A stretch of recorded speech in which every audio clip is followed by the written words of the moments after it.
Vous me permettrez, Robert, j'espère avoir votre bénédiction. Je dirais Tennis jusqu'au bout. Tennis, à travers les arbres là, et à bonne allure. C'est un coureur tellement régulier et au train très rapide dans l'école que malgré lui, parfois, il se retrouve en tête sans le faire exprès. Vous aviez déjà entendu les Chinois prononcer Mao Tse-tung? J'en ai pas tellement vu dans le peloton du Tour de France. Alors. On retrouve là les hommes intercalés, donc Richard et Fuerte, qui sont actuellement pointés à une quinzaine de secondes de l'homme de tête, Tennis. Il faudra aussi, pour Tennis, faire un petit peu le bon choix. Savoir quand il sera intéressant de laisser revenir ces deux-là, s'il ne veut pas laisser toutes ses forces dans une escapade trop solitaire. Ah non, pour le moment, il est obsédé par cette idée de passer en tête la Croix de Fer. Galibier et Croix de Fer sur un palmarès du Tour de France, ça n'est pas mal. Entre-temps, il a empoché aussi pas mal de francs nouveaux, car les primes sont très importantes aujourd'hui. C'est le 70e anniversaire du maillot jaune sur le Tour et notre confrère l'équipe en a profité pour rappeler cet événement capital dans le monde du cyclisme en paraissant aujourd'hui en page jaune. En page jaune et avec un document qui nous rappelle tous les porteurs du maillot jaune et avec une belle liste de Christophe à Bernard, tous les porteurs du maillot jaune, les porteurs français. Ils sont 68 Français à avoir porté le maillot jaune. Et on a cette liste avec des photos. Voilà le groupe maillot jaune justement. Oui. Première analyse alors, des Reynolds devant, ça ne fait pas de doute. Greg LeMond bien placé, Laurent Fignon 4 coureurs derrière lui, avec Caritou dans la roue de LeMond, Delgado juste devant. Et puis tiens, à côté de Fignon, un coéquipier du groupe Super-U, qui est une bonne nouvelle pour Laurent, que de compter sur un allié aujourd'hui, sur un de ses coéquipiers, Laurent Fignon qui joue son bateau aujourd'hui. Ah évidemment. Et hier, il considérait qu'il n'avait pas encore tout à fait perdu le Tour de France, qu'il n'avait pas gagné, certes, et sa grosse déception venait d'avoir perdu 14 secondes. Et vous vous souvenez de cette déclaration, 14 secondes, plus 14, plus 14, là, il était quelque peu désabusé. Sur le classement officiel, il n'y en a plus que 13. Je crois reconnaître Rondon devant, là, le coéquipier de Delgado. Caritou en 5e position. Il a Rondon, il a Gorospé, il a une Durain tout près. Là aussi, il y a une belle réplique de la part des Reynolds contre les PDM. Pour l'instant, pour ce qui concerne Rox et Alcala, placés dans le peloton. Peloton qui va commencer à se délester à chacun des virages de quelques unités. Oui, pour l'instant, ils étaient à peine 40 au pied de la Croix de Fer. Ils seront bien moins nombreux au sommet, alors qu'on va avoir une idée là de l'écart qui sépare ce peloton maillot jaune des premiers poursuivants. Oui, oui, je vous écoute. Oui, Jean-Paul. Eh bien, il y a exactement 47 secondes entre Tennis et le premier groupe et 1 minute 18 entre Tennis donc et le peloton maillot jaune. C'est intéressant, 47 secondes, ça veut dire que Tennis voltige par rapport à Richard et Fuerte. Tennis qu'on va retrouver ici, oui, belle allure de Kartian Tennis, lancé maintenant seul en tête. Donc situation de course très claire et très limpide. Kartian Tennis, donc ce néerlandais de 26 ans, 3e au classement mondial, vous le découvrez sur les statistiques que Pierre Badel vous propose. Moi je vous entends, Gérard. Et puis Richard et Fuerte sont derrière Kartian Tennis à 47 secondes, vient de nous dire Jean-Paul Olivier, tandis que Camargo a été, semble-t-il, repris par le groupe maillot jaune, pointé à 1 minute 18. Mais cette fois, ça y est, le peloton fait l'honneur à Tennis de reconnaître qu'il est un des grands de ce peloton et qu'on n'a pas le droit de le laisser avec autant de liberté, celle dont il dispose actuellement, mais il la force aussi, cette liberté, et je crains malheureusement pour Tennis que la jonction ne se perde dès les premiers kilomètres de la descente de la Croix de Fer. Une petite hypothèse, Robert, et c'est sans doute là la raison de la présence de Tennis devant. Il pouvait penser à un coup tordu. Imaginez Tennis qui part, Delgado qui n'est pas dans un très bon jour, qui dit je n'ai pas de raison de faire le travail, je n'ai pas le maillot jaune. LeMond est tout seul, il ne veut pas faire le travail non plus. Fignon, un petit peu limité hier, dit je ne vais pas aller me griller pour vous ramener sur Tennis. On pouvait assister à un coup tordu. Bien sûr, mais ça peut encore se produire. Nous sommes loin de l'arrivée. Il reste encore 10 km avant de franchir le sommet de la Croix de Fer. La longue descente dans laquelle Delgado va se retrouver avec Indurain et imposer sans doute une allure que refuseront certains d'observer parce qu'il faut être très frais pour bien descendre et après 33 km d'ascension, ça n'est pas forcément le lot de tout le monde. Un peloton maintenant réduit à une vingtaine, 17 là. Patrick Chen. 17 exactement. Oui Gérard, nous vous écoutons. Ah bon, oui, alors d'abord, première bonne nouvelle, d'abord je suis maintenant en liaison avec vous parce que ça faisait un quart d'heure. C'est une excellente nouvelle, mon cher Gérard. d'abord, merci. Alors, deuxième chose, oui. Ce matin, j'ai longuement traîné dans le quartier des coureurs. Si Et longuement alors, que il ça. répétait exactement ce que vous venez de dire à propos de Tony. C'est-à-dire que je suis allé voir les aides, je suis allé voir les Toshiba, je suis allé voir les Fagor, les Reynolds. Et à chaque fois, un nom revenait, c'était Teunis. Ça va être la journée de Teunis, tout le monde le disait. Alors, je suis allé voir Teunis, en compagnie de Thierry Blanco, et on le retrouvera dans le résumé dans le journal du Tour de ce soir. Et Teunis a dit, oui, c'est vrai, l'Alpe d'Huez est beaucoup plus important pour moi que le Tour de France, que le classement général. Tous les Reynolds sont là, avec un Delgado en deuxième position, suivi par Lemon. Fignon nettement mieux qu'hier pour l'instant, mais chacun étant promis à de mauvaises, désagréables surprises. On ne sait jamais. Reux dans le sillage de Fignon et Alcala qui s'est porté à la hauteur, prêt à intervenir si les Reynolds repèrent la jonction avec Teunis. Il faudra immédiatement contrer et ce rôle revient évidemment à Alcala. Les Reynolds qui prennent la course en main derrière, c'est une information et ça prouve que Pedro Delgado se sent plus fort que jamais, même si hier il a été, alors qu'il y a un... On commence à les récupérer un par un. Là. Les 9 de tête depuis environ 2 heures perdent... C'est Fuerte là qui a repris. Oui, donc le Delgado donc, qui est peut-être fort aujourd'hui, qui hier n'a pas été le grand Delgado. Il aurait pu faire une petite différence s'il avait été dans un grand jour. Oui, mais depuis 2 jours il n'est pas bien. Enfin, il n'est pas bien, tout est relatif. Hein. Toujours Fuerte-Richard. C'est Camargo qui a été repris. Oui, toujours Fuerte-Richard.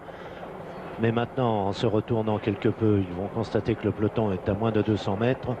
Au lacet du dessous. Mais les lacets ici s'entrecroisent souvent. Et à force de prendre des lacets, on fait des nœuds.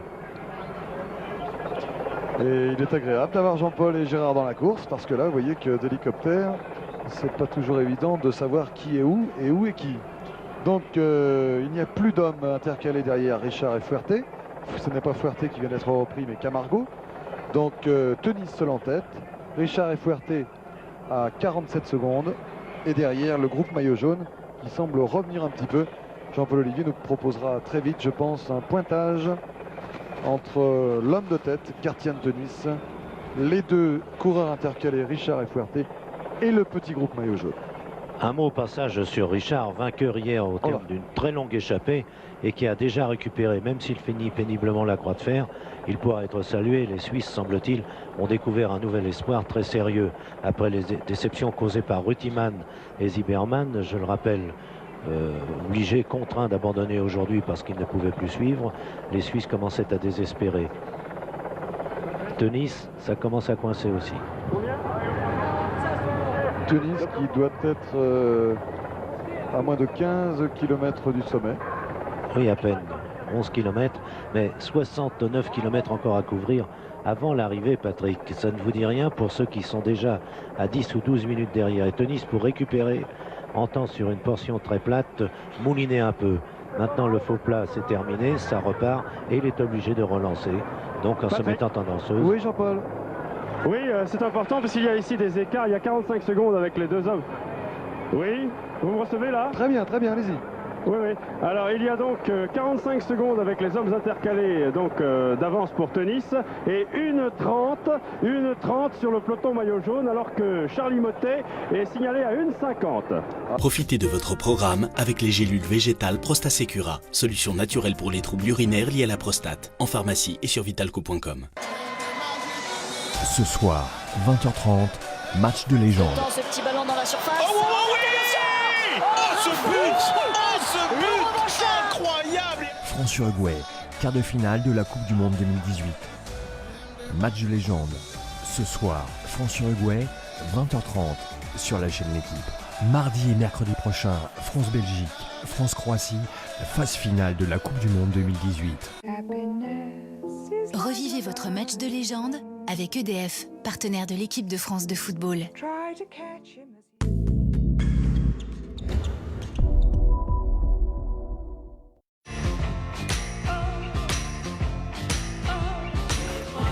La bonne option, c'est revendre sur Le Bon Coin. Et ça peut rapporter en moyenne jusqu'à 1 160 € par an. Le Bon Coin, le bon pour tous. Isn't it a lovely day when you look and smile my way? Alors, ça a marché, elle vient juste de partir. Cette année encore, Bouygues Télécom est réseau mobile numéro 1 en zone rurale pour que vous restiez toujours proche de ceux qui comptent pour vous.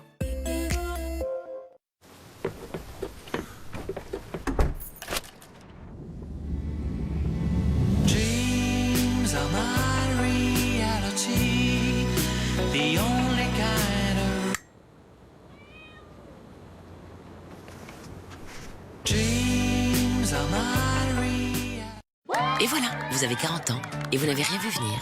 À quel moment a-t-il commencé à y avoir plus de bougies que de gâteaux? À quel moment avez-vous commencé à faire ça et ça?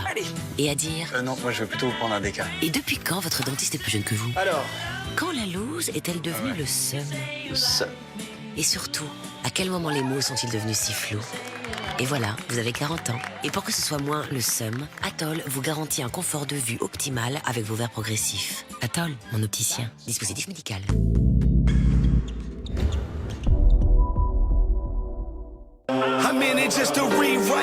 Les plus grandes stars du catch, les meilleurs combats, des stadiums bondés.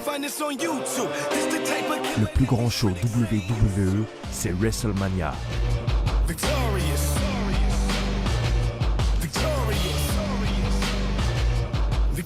WrestleMania 2016 à 2019, de jeudi à dimanche sur la chaîne L'équipe. Profitez de votre programme avec les gélules végétales Prostasecura, solution naturelle pour les troubles urinaires liés à la prostate, en pharmacie et sur vitalco.com. Tunis, ça commence à coincer aussi. Tunis qui doit être à moins de 15 km du sommet. Oui, à peine 11 km, mais 69 km encore à couvrir avant l'arrivée, Patrick. Ça ne vous dit rien pour ceux qui sont déjà à 10 ou 12 minutes derrière. Et Tunis, pour récupérer, entend sur une portion très plate, mouliner un peu. Maintenant, le faux plat, c'est terminé, ça repart et il est obligé de relancer. Donc, en se mettant en danseuse. Oui, Jean-Paul. Oui, c'est important parce qu'il y a ici des écarts. Il y a 45 secondes avec les deux hommes. Oui, vous me recevez là? Très bien, allez-y. Oui, oui. Alors, il y a donc 45 secondes avec les hommes intercalés d'avance pour Tunis et 1:30 sur le peloton maillot jaune alors que Charlie Mottet est signalé à 1:50. Ah, ça c'est intéressant. Commence à avoir des problèmes, Charlie. Mais ça ne veut, j'allais dire, ça veut rien dire. On l'a vu en difficulté dans le premier col l'autre jour. Et ensuite, il a fait une fin d'étape assez impressionnante. Kartjan Tunis qui en profite pour faire un petit peu de roue libre et récupérer dans cette portion plus plane. Et qui roule, qui assure, puisque Jean-Paul le signale, eh bien, il vient de reprendre 2 secondes sur les deux hommes de derrière, mais surtout, exactement 12 secondes sur le peloton. Ça veut dire que Kartjan Tunis eh bien, préserve son avantage. Oui, il met le paquet sur les portions plates. Voilà, nos motos sont en place, on va pouvoir dévisager un petit peu. Tiens, avec l'Ardoise, on arrive bien. Et l'Ardoise qui doit annoncer les chiffres donnés par Jean-Paul, c'est ça, 45 secondes sur les deux. 1 minute 30 sur le peloton maillot jaune. Gérard. Oui, Patrick, non, la première chose, c'est que je voulais savoir si vous m'avez bien reçu tout à l'heure. Merveilleusement bien. Oui. Bon, d'accord. Et la deuxième chose, c'est que je n'entends pas Jean-Paul Olivier. Voilà, ça c'est pour nos amis techniciens. Et en ce qui concerne Charlie Mottet, dont vous parliez tout à l'heure, moi par exemple, je ne vous reçois plus là, j'ai plus du tout d'ambiance. Bon, en ce qui concerne Charlie Mottet tout à l'heure, je l'ai vu longuement au départ et Charlie me disait, hier, finalement, j'étais bien mais sans plus. C'est-à-dire que je voulais attaquer, j'ai attaqué plusieurs fois, mais c'était surtout tactique pour faire exploser les leaders. Les leaders qui n'ont pas été très inquiets. Greg Lemon nous le confiait d'ailleurs avec son directeur sportif, avec son père, sa mère, sa femme. Il y avait toute la famille hier soir. C'était d'ailleurs une image assez sympa à laquelle nous avons assisté. Et lui, il disait qu'il se sentait un petit peu seul. C'était sa seule angoisse, car autrement au niveau physique, il disait je suis fatigué. Mais les autres, j'ai pu le vérifier aussi aujourd'hui, le sont également. Kartjan Tunis, beau rouleur aussi. Hein. C'est étonnant qu'il ait fait si mauvaise performance dans le contre-la-montre. Oui, mais c'est un très grand coureur, Tunis. Seulement avec Roux, ils n'arrivent pas à trouver le bon moyen de coordonner leurs efforts et surtout de s'imposer. Je le répète, ils ont laissé passer une chance capitale dans la descente du Tourmalet lorsque Delgado et Gorospe sont allés se porter en tête avec Mottet et Millard et déjà Richard aussi. Là, il fallait absolument partir avec Delgado et peut-être que le tour serait joué aujourd'hui car les deux Hollandais avec l'Espagnol auraient causé de tels écarts compte tenu de ce que Fignon et Mottet proposaient ce jour-là et encore plus Lemon, et tant mieux pour nous. Hein. Après ce petit passage en descente, nous allons engager donc les derniers kilomètres de montée vers la Croix de Fer et ce sera l'occasion pour Jean-Paul Olivier ou Gérard Rolls de nous indiquer exactement la position de la course puisque vous avez dû la rejoindre maintenant alors que nous sommes avec les deux hommes intercalés, Fuerte, on sait le mot Fuerte, et Richard, le vainqueur de l'étape d'hier. Ah, qui ne semblent pas avoir la conviction nécessaire ou qui ont besoin de récupérer avant les 10 derniers kilomètres de l'ascension de la Croix de Fer. Fuerte du groupe BH Groupe où figurent deux Français, Philippe Bouvatier et Joël Pellier. Pellier vainqueur d'étape cette année. Toujours 45 secondes et 1 minute 30. Ce sont les informations données par l'Ardoisier à nos deux hommes intercalés. Alors que Kartian Teunis, lui, poursuit là-bas au loin sa montée vers le col de la Croix de Fer. Une montée qui descend un petit peu en ce moment. Beaufort, un pays où les fromages sont nombreux et délicieux par ici. Je pense qu'il faut faire confiance totale à Jean-Paul et à Gérard pour les écarts parce que l'Ardoisier ne peut pas être partout à la fois, revenir à la hauteur des coureurs et prendre le temps même alors d'enregistrer l'écart suivant. Jean-Paul, vous n'êtes toujours pas dans la course? Oui, je suis toujours dans la course. Je vais m'approcher de Kartian Teunis en faisant un nouveau top car j'ai l'impression que l'écart entre Teunis et les autres a singulièrement augmenté. Dans quelques instants, donc, je vous donnerai un écart. Vous nous donnerez un écart et nous, on jettera un petit coup d'œil à nouveau sur notre classement général pour vous rappeler que Teunis fait partie des outsiders. Bon, c'est le jour de la dernière chance pour lui. Mais il faut quand même signaler qu'il est 6e à 7 minutes 14. Alors, on assisterait à une étape du style de celle de la fin des années 40 ou du début des années 50. Un écart de 7 minutes dans une étape comme ça, c'était vraiment rien du tout. Il y avait d'autres conditions de course, des crevaisons qui retardaient terriblement. Pas comparer ce qui n'est pas forcément comparable. Mais Teunis, il est à la fois avantagé parce que 7 minutes 14, ça paraît très éloigné au classement général, mais il est tout de même 6e, donc il n'y en a que 5 devant lui, comme aurait dit la palisse. Et il suffit de l'effondrement d'un ou deux pour lui permettre d'envisager maintenant une place au podium avec les étapes de demain et d'après-demain. Car l'état de fraîcheur des uns et des autres va être très important sur les 3 derniers jours avant l'arrivée à Paris du contre-la-montre. On termine souvent le Tour de France très frais, donc très fort, alors que d'autres qui ont occupé les premières places sur 15 étapes tout à coup s'écroulent, n'ont plus d'huile dans la lampe selon l'expression, et dès le matin se sentent mal, en difficulté et n'ont plus du tout envie de défendre une place. Kartian Teunis facile là sur une portion qui lui convient bien. Je disais que j'avais été très surpris de sa performance dans le contre-la-montre Dinard-Rennes, car je pensais que c'était quand même un genre d'exercice qui pouvait lui éviter de connaître les malheurs qu'il a connus ce jour-là, puisqu'il a terminé. Il n'était pas au mieux à cette époque-là, il s'est considérablement amélioré depuis. Et il lutte avec un vent défavorable, tandis que le peloton apparaît maintenant, lui aussi au maximum de ses possibilités, avec un Delgado, un Lemon qui est là. Alors je ressors mes petites fiches pour vous dire que Teunis avait terminé 63e du contre-la-montre et qu'il avait perdu 7 minutes 26. Rendez-vous compte, il a perdu ce jour-là le débours qu'il a aujourd'hui dans le classement général. Quelques secondes près. 7 minutes 26, il perd ce jour-là, alors qu'aujourd'hui, au général, Fouerté rejoint Richard aussi. Et c'est Rodriguez-Magro, que l'on avait vu dans une occasion semblable il y a un an ou deux. Rodriguez-Magro qui accomplit là son exploit du Tour de France, sa meilleure performance pour protéger son leader Delgado, bien placé à l'abri et qui n'est pas mécontent d'avoir un de ses partenaires en train de ramener le peloton même très réduit sur Teunis. Là c'est important cette phase de la course. Oui, l'écart est maintenant de 1 minute 25 secondes. Je dis bien 1,25 alors que les deux hommes ont donc été repris. Et que nous sommes maintenant à 61 km de l'arrivée, c'est-à-dire à Saint-Sorlin d'Arves. Saint-Sorlin d'Arves avec merci. Le groupe donc qui vient de passer, on l'a vu d'ailleurs à l'écran, exactement où était passé Teunis à 1 minute 25 comme vous l'avez dit. Avec ce groupe où les Reynolds accomplissent le plus gros du travail. Ils ont pris la course en main. Ça veut dire que Delgado doit être dans un très beau jour. Oui, d'une part. Et deuxièmement, ils se sont rassurés. Magro devant lui, Rondon derrière lui. Indurain qui revient en trombe et qui reviendra dans la descente. Ça, c'est automatique. Lemon, Fignon, Roux qui suivent dans cette ordre sont en train de s'apercevoir avec Alcala que l'efficacité des Reynolds n'est pas un mot qu'on emploie à la légère. Imaginiez-vous hier, Patrick, Magro, aujourd'hui étincelant, en tête de ce peloton, imaginiez-vous qu'il était capable de ça, avec toute son énergie en plus, ça se voit. 3 Reynolds en tête. Delgado donc bien encadré, en 4e position, vous le découvrez, le maillot jaune, un petit peu à l'extérieur sur la gauche de votre écran, la chevelure blonde de Laurent Fignon. Derrière, Steven Roux et Alcala, ils sont positionnés en attente et c'est leur rôle car devant ils ont un homme, Teunis, Alcala et Roux qui pourraient bien placer un contre si d'aventure le groupe se reformait. On a vu Robert Millar également derrière qui semble assez bien, alors qu'on nous apprend que Mottet, lui, a 30 secondes de retard sur ce groupe. Ouais. C'est délicat la situation de Charlie Mottet en ce moment. Contraint un effort très sérieux.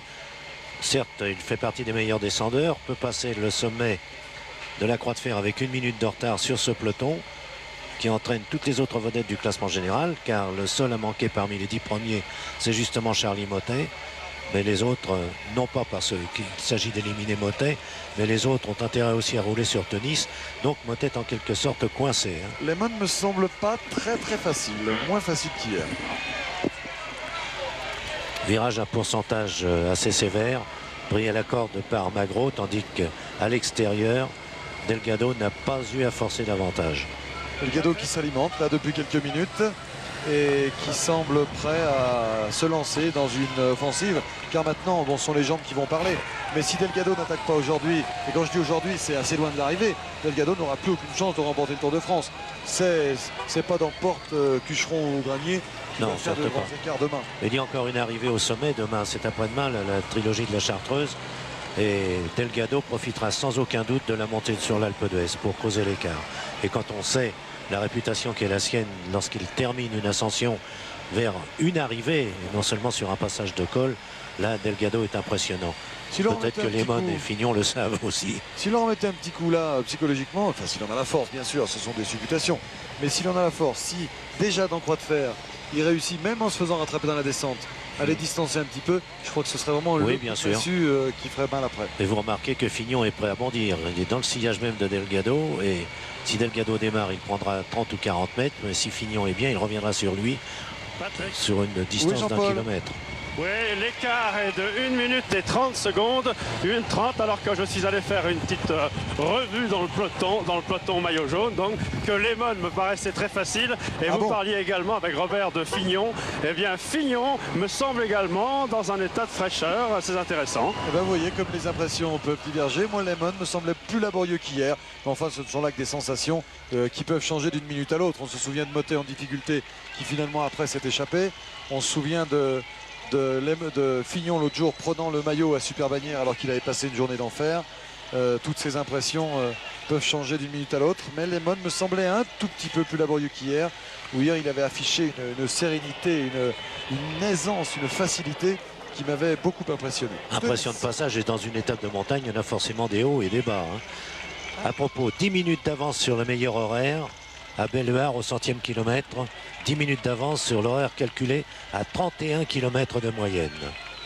Le groupe des poursuivants, toujours les Reynolds qui font un gros travail. Lehmann juste derrière Delgado, Fignon qui le suit comme son ombre, Roux, Alcala derrière. On commence à s'habituer à ce scénario désormais classique avec Anselmo Fuerte juste derrière et puis Robert Millar un petit peu plus loin. Rondon qui attend, deuxième vers la droite de notre écran, qui attend que Magro commence à faiblir pour à son tour prendre le relais et activer à la demande de Delgado. Patrick. Oui. Patrick Chen. Oui, Gérard. À la sortie de Saint-Sorlin-d'Arves, Charlie Mottet à l'instant même vient d'être décroché du groupe de poursuivants. Il était jusqu'à maintenant à 30 secondes derrière. Et là, c'est Eric Caritou qui l'attend maintenant. Ils ont 4 mètres, 5 mètres de retard déjà sur Sean Kelly en particulier. C'est Luis Herrera qui mène la poursuite derrière. Amsten, lui aussi, est décroché. Alors ça, c'est le groupe des grands battus du jour, car Amsten Herrera avait déjà explosé hier. Charlie Mottet, lui, s'était offert une petite rémission.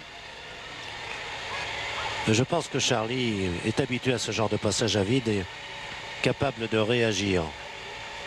Il a prouvé hier qu'il était loin d'être au bout de toutes ses ressources, de toutes ses réserves. Seulement, il est comme les autres. De temps à autre, une petite défaillance surgit. Oui, il y a des chutes. Espérons pour lui qu'elle ne sera pas très lourde. Oui, ça y est, vous avez récupéré vos lunettes. Bah oui, ils ont chuté 2 mètres en dessous. Là, on peut vous parler maintenant. Vous avez... Oh, mais je sais pas. Gérard doit se trouver derrière le groupe maillot jaune. Et Gérard, je pense que vous apercevez les hommes qui rejoignent le groupe maillot jaune derrière. Non, Caritou, Mottet justement, à la dérive. Caritou attend Mottet qui se laisse décrocher d'un peloton dont vous avez dit qu'il n'était que le 3e peloton. Donc assez loin en position sur la course. Et son ange gardien Caritou est là à côté de Mottet. qui prend des virages à la corde, s'impose des relances assez difficiles, mais revient maintenant dans les voitures. On lui fait un barrage, c'est la loi, c'est la course. Un directeur sportif a imposé le barrage et il revient. Ça, c'est peut-être pas évident pour tous les téléspectateurs. Lorsque des coureurs sont lâchés comme ça, ils reviennent dans les voitures qui sont derrière le peloton. Et là, la direction de la course, lorsqu'elle estime que les coureurs ont été lâchés à la régulière, arrête ces voitures pour ne pas favoriser justement le retour des lâchés, car il est plus facile, bien sûr, de revenir dans une colonne de voitures et une colonne de motos que de revenir seul sans voiture devant soi. Et parfois il n'y a pas que la direction de la course, un directeur sportif considérant qu'un motet est trop dangereux peut très bien, si lui a un homme devant, peut très bien arrêter les voitures derrière. Ça durera 100 mètres mais il repart en toute sportivité derrière Motet. Que Caritou avait quelque peu décroché tout à l'heure, à moins que Motet lui ait dit continue sans moi. Pour l'instant c'est un moment dramatique que vit Charlie Motet. Camargo qui était intercalé tout à l'heure est derrière Motet maintenant. Caritou l'attend, Caritou s'est retourné 2 fois. Mais avec Charlie Motet, on va le préciser, on l'a déjà dit tout à l'heure, il faut s'attendre à tout. Hein. Oui, oui. Et là, il est vraiment à l'ouvrage quand même et il nous inquiète un petit peu aujourd'hui, Charlie. Il a un jeune avec lui et Caritou, c'est Philippot, dont on ne parle pas assez, compte tenu de tout ce qu'il réalise en cours de route. Il est l'un de ceux qui impressionnent les autres dans le peloton. Charlie se refait une petite santé, là, sur un passage moins pentu, avec, comme vous le signalez, Fabrice Philippot dans sa roue. Philippot qui a fait partie des baroudeurs de Toshiba, puisqu'il ne comptait pas de véritable leader pendant l'absence de Jean-François Bernard. Ça s'en va devant Charlie. Même Caritou se rend compte. 200 mètres, puis 300 mètres.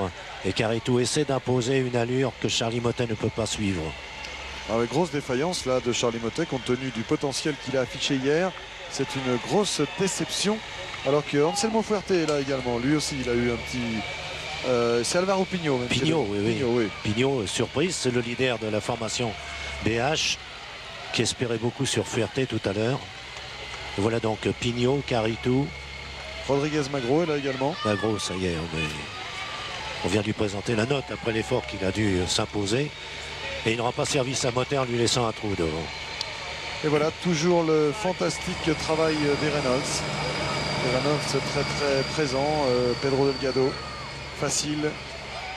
Avec toujours exactement le même scénario que depuis le départ de cette ascension là, avec toujours les 3 Reynolds. Abelardo Rondon qui est là, William Palacio et bien entendu Pedro Delgado. Qui ne se gêne pas pour faire comprendre qu'il court en homme régnant sur la course. Oui, mais... Dans les chiffres, ça n'est pas encore le cas. Il règne sur la course et c'est tout à son honneur, son attitude aujourd'hui. Mais Delgado, 2 minutes 48 de retard sur les mondes. Il va falloir aller les chercher, ces 2 minutes 48. Certainement. C'est pas dans les 3 derniers virages de l'Alpe d'Huez qu'il va arriver à faire la différence. Il va falloir attaquer de plus loin. Et c'est ce pourquoi le spectacle promet aujourd'hui d'être grandiose si la grande bagarre promise a lieu. Tenis, vent de côté venant sur la droite, ce qui est encore plus difficile. Regardez ses cheveux d'ailleurs s'en aller comme une vague vers la gauche de la route. Gertjan Tenis qui ne faiblit pas, hein, qui est bien en ligne, pédale un petit peu avec les héroïques comme on dit maintenant, mais ça fait partie quand même de la rançon de l'effort qu'il vient de fournir. Il se désunit un petit peu, mais très peu compte tenu de la violence de son effort. Il ne daigne même pas regarder en dessous de lui alors que le peloton est là à moins d'1 minute 40 donc, mais peut-être pour ne pas se décourager ou avec son idée fixe franchir d'abord le sommet, après on verra. Donc Tenis ne perd pas une seconde là.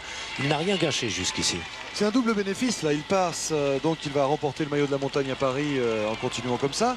Et puis surtout, il va ouvrir le chemin royal pour Roux, si d'aventure Roux avait de quoi se lancer dans une grande aventure derrière. Jean-Paul nous appelle. Oui, et bien pour vous dire que donc Jérôme Simon et Millard viennent de se joindre au groupe donc maillot jaune en compagnie de Patrick Robette. Donc il y a toujours ceux dont vous parliez tout à l'heure et immédiatement derrière il y a Pascal Simon, Sean Kelly et Pascal Richard qui vont sans doute se joindre à ce groupe maillot jaune. Ah, ça... Et si Gérard me reçoit, il peut avoir d'autres indications sur l'arrière. J'ai l'impression qu'il a un problème de son. Donc les Reynolds toujours. Alors ça contredit un petit peu l'impression de l'image. On voit les Reynolds qui font un gros tempo devant, et puis alors on voit des gens qui reviennent derrière. C'est surprenant, Robert. Oui, ils ont baissé de rythme, c'est assez curieux, sans qu'on s'en aperçoive immédiatement à l'écran. Mais les relais de Magro de tout à l'heure et Rondon ont peut-être éprouvé sérieusement les autres équipiers de Delgado. Pas lui-même, mais les autres, qui doivent quand même accomplir leur tâche, c'est-à-dire s'offrir 1 ou 2 ou 3 kilomètres en tête avec un vent qui vient de côté. Et la nécessité dès lors d'abriter Delgado, dont vous avez remarqué, lorsque le vent était de l'autre côté, il était sur la gauche de l'écran, maintenant il est passé sur la droite. Lui aussi, c'est courir. Lemon, toujours dans la roue des Reynolds, Fignon bien calé derrière lui, Roux, Alcala, c'est vraiment maintenant un scénario bien en place. Chacun a trouvé sa place. Oui. On va les justifier ces places. Tiens, on va se tirer une petite analyse. Les Reynolds devant, normal, ils ont pris la course en main. Lemon juste dans leur roue, ben, c'est sa place. Normal, mais il ne peut pas être plus loin non plus. C'est Delgado qu'il lui faut surveiller. Et comme Fignon se porte maintenant à sa hauteur, l'affaire est résumée pour Lemon, avec quand même un impératif. Se maintenir et suivre. Pouvoir suivre le rythme. On continue le petit tour du propriétaire. Les deux PDM derrière, Alcala et Roux. Alors là aussi, c'est leur place. Faites le boulot, messieurs. Tenis est devant pour nous. Oui, on attend pour placer un contre qui viendrait d'Alcala. S'il emmène Roux, alors là, ce sera le moment le plus important du Tour de France. En supposant, parce qu'on peut tout supposer sur une ascension comme celle-ci, si Alcala et Roux arrivaient à se détacher, que Delgado se maintienne seulement à 100 mètres, là, le Tour pourrait basculer. Jean-Paul nous appelle. Jean-Paul. Oui, je vous reçois très mal. C'était simplement pour vous dire que la jonction avait donc été effectuée avec Sean Kelly donc, et Pascal Simon qui vient immédiatement se porter à la hauteur donc, de Laurent Fignon afin de s'informer s'il a besoin d'un coup de main. Voilà donc ce groupe est reconstitué. Il y a également l'Italien Gianni Bugno qui s'en va leur accompagner alors que Cornier est lâché. C'est voilà intéressant. C'est intéressant parce que ça confirmait ce qu'on disait avec Robert. On voyait les Reynolds devant assurer l'allure, mais on s'aperçoit, et ce sont les événements qui le prouvent plus que leur allure, qu'ils assurent un tempo simplement, puisque ça a permis à des garçons comme Simon, comme Kelly de revenir. On n'est pas passé à l'attaque.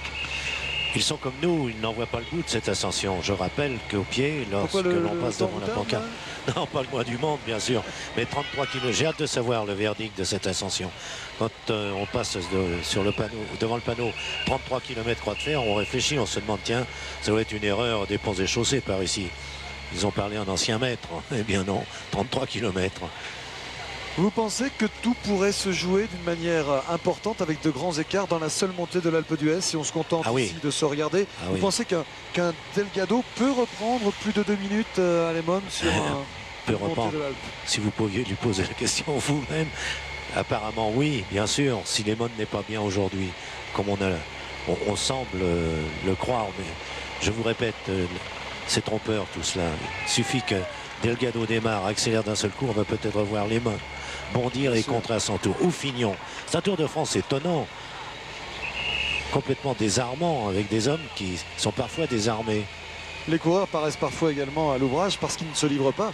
Un garçon comme Lemon qui sait doser ses efforts, et c'est ce qui fait sa force aussi, en marge de sa puissance. Lemon était dans une phase dite de récupération, c'est-à-dire qu'il se contente de faire le minimum. Il n'a pas un geste très ample, mais il sait qu'il en garde sous la pédale, et puis que tout à l'heure, lorsqu'il s'agira de contrer l'attaque de Delgado, si attaque il y a, eh bien il pourra aller le chercher. J'avoue que j'aimerais bien qu'une attaque se produise maintenant, parce que hier on a vu du grand spectacle sans écart. Là on a la bande des 4 qui n'est plus que la bande des 3 d'ailleurs, puisque Charlie Mottet a été pour l'instant éliminé. J'aimerais quand même assister assez vite à une attaque pour voir. Regardez Lemon ici qui passe une bouteille à Laurent Fignon pour en savoir plus, parce qu'on ne sait pas comment est Lemon, et c'est seule une attaque de Delgado ou d'un autre qui nous donnera des enseignements. Oui, encore là une autre impression. Mottet semble récupérer quelque peu. Un petit peu, oui. Avec Caritou qui fait le gros effort devant, le champion de France Caritou. Gérard est avec Mottet. Oui. Oui Patrick, c'est ce que j'allais vous demander l'antenne exactement pour vous dire ça. J'ai l'impression que Charlie Mottet va un peu mieux depuis 400 ou 500 mètres. Et d'ailleurs le groupe avec Sean Kelly et maillot jaune maintenant est juste à, disons, 40 mètres devant nous. Il semble que ça aille un petit peu mieux pour Charlie Mottet et Caritou. Bon, il y a une très grande cohérence dans tout ça. On s'y retrouve. On a la preuve maintenant que le groupe Delgado maillot jaune n'est pas en train de faire la montée à bloc. Non, pas à bloc. Et d'assurer simplement un tempo. Non. On le voit fort bien sur ces images. Fignon qui en a profité là au-dessus de nous pour se détendre quelque peu. Palacio toujours en tête devant Delgado, alors que Rondon, lui, pour l'instant n'est pas à l'image. Il doit être un petit peu à l'arrière, Rondon. Il a même disparu là des 3-4 premières places. Il est là en 8e position. Et Jean-Paul va pouvoir nous dire si devant, eh bien, si Teuniss poursuit son effort et si l'écart augmente. Je n'ai pas entendu votre question, mais je peux vous dire déjà que l'écart entre Teuniss et le groupe de tête est de 1 minute 10 secondes. 1-10, dernier écart. Oui, ça va être juste pour lui. Mais alors, ce qui est frappant ici à l'image, c'est les développements employés par Lemon par rapport aux autres. Regardez, à côté de lui, Fignon qui semble pédaler dans le vide. Les deux grimpeurs espagnols, dont Delgado bien sûr sur la gauche également. Et c'est Lemon qui de temps à autre se lève de sa selle pour entretenir justement ce grand développement. Au moins une dent de moins que les autres à l'arrière. Lemon en puissance comme d'habitude avec un peloton maillot jaune donc qui au train revient sur Gartian Teuniss et qui pour l'instant se neutralise dans un parcours, dans un relief ô combien difficile. On voit la Teuniss à la peine devant, mais pas encore de véritable attaque. J'aimerais, je le répète, une petite attaque, ne serait-ce que pour que psychologiquement on sache un peu mieux qui est décidé aujourd'hui à se lancer à l'offensive. Une petite précision, Patrick. Herrera entre dans le groupe maillot jaune. Herrera. Voilà, donc on assiste actuellement à un certain regroupement des têtes couronnées, si je puis dire, puisque Gérard Holtz nous disait que Mottet était aussi en passe de revenir. Et on va se retrouver avec une nouvelle donne à quelques kilomètres du sommet. J'aimerais bien savoir où nous en sommes exactement, Jean-Paul, par rapport au sommet. Je n'ai pas d'indication ici pour l'instant. Nous ne devrions pas être très loin du sommet, mais dès que j'ai la possibilité d'apercevoir un panneau, je vous rappelle. Parce que là, on est un petit peu dans le brouillard quand même. Quand je dis brouillard, il faut qu'on sache quand même où nous sommes. Parce que pour nous ici, c'est un peu difficile. Les cailloux ressemblent aux cailloux et le ciel au ciel, parce que vous l'avez remarqué, il est bleu, on n'a pas besoin de le préciser. Ça se voit depuis le début de l'ascension, depuis le départ de Briançon. Et depuis 2 jours, il faut dire qu'on est gâté. En altitude, une certaine fraîcheur, mais qui arrange bien les coureurs au passage. Et Teuniss, tour à tour, un peu en dessous de son rythme, mais qui doit respecter une chanson qui lui trotte dans la tête, puisque tous les coureurs en sont là. Un rythme, parfois ce n'est pas tout à fait le même rythme soutenu. Mais pour Teuniss, ça se passe bien pour l'instant. Voilà, si bon, on va se contenter donc d'estimation, je dirais 3-4 km du sommet. Pas plus, semble-t-il. Non, pas plus, parce que la foule est aperçue là-haut, donc Teuniss le voit comme nous. Avec une foule considérable, on l'a dit, mais enfin, les images se suffisent. Oui. Meilleur grimpeur à 1 km, donc sommet à 1 km en ce qui concerne Gartian Teuniss. Voilà. Eh ben, vous voyez. Moins de 3 minutes. Teuniss tout près du sommet. On va bien sûr déclencher un chronomètre. Est-ce qu'il y a un signe distinctif pour le dernier kilomètre d'ascension? Parce que nous avons eu que peu de points de repère là. Oui, Gérard. Charly Mottet maintenant est à 10 mètres du groupe maillot jaune. Je pense qu'il va revenir. Il revient seul d'ailleurs, car il a décramponné Eric Caritou, Bruno Cornillet, Richard et Luc Rosen qui l'avait accompagné jusqu'à maintenant.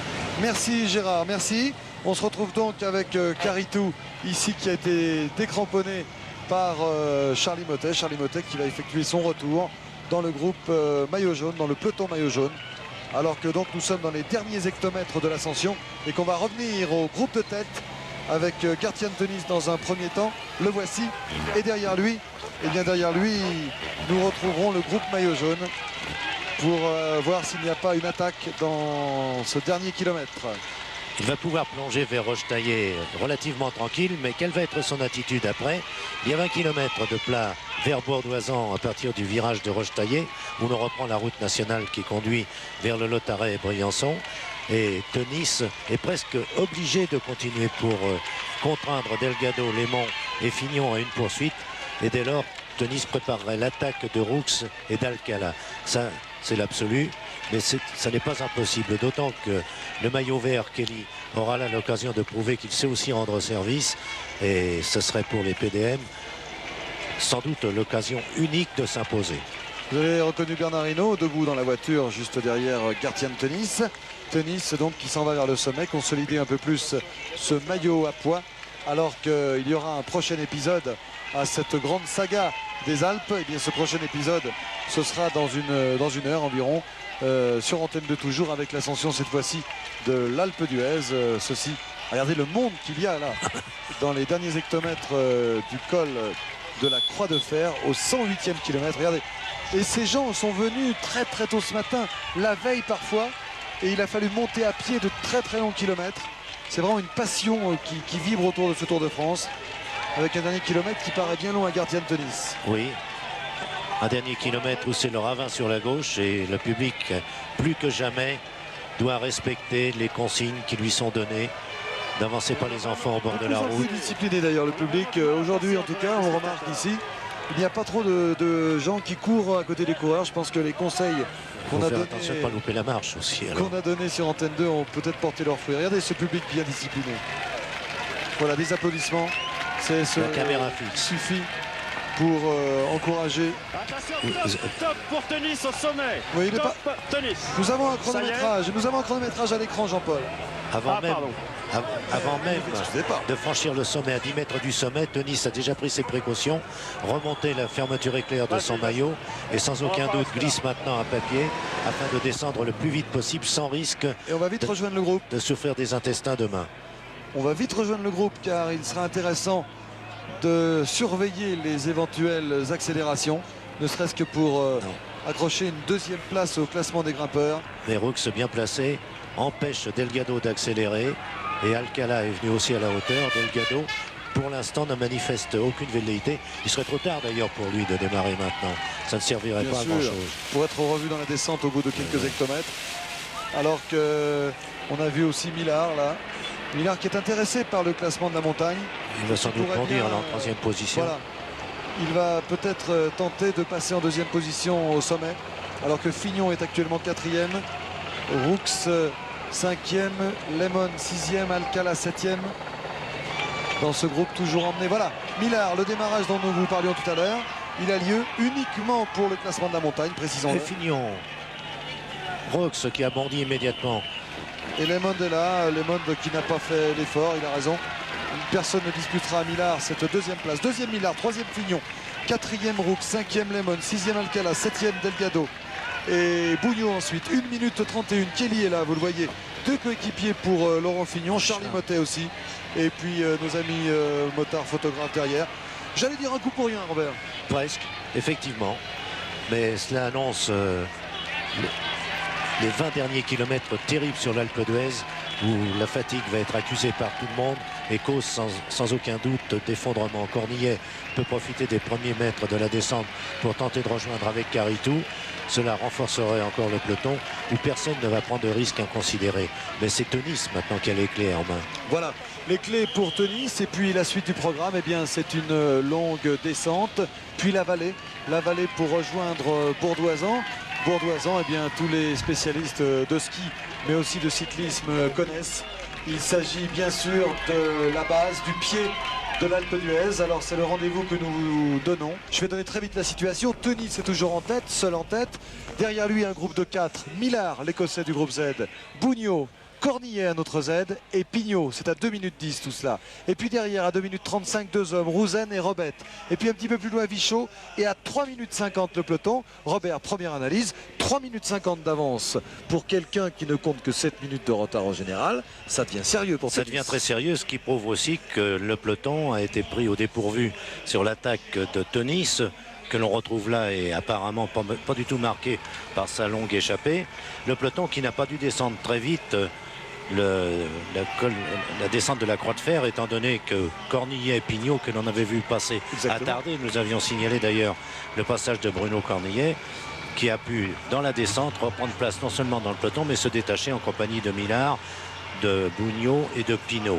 Lancé à la poursuite à 2 minutes de Tenis, ça veut dire que jusqu'au bout un type comme Millard peut conserver toutes ses chances, peut-être Cornillet aussi, déjà 2e l'autre jour. Alors rien n'est fait, mais pour le moment, soyons très francs, c'est assez décevant.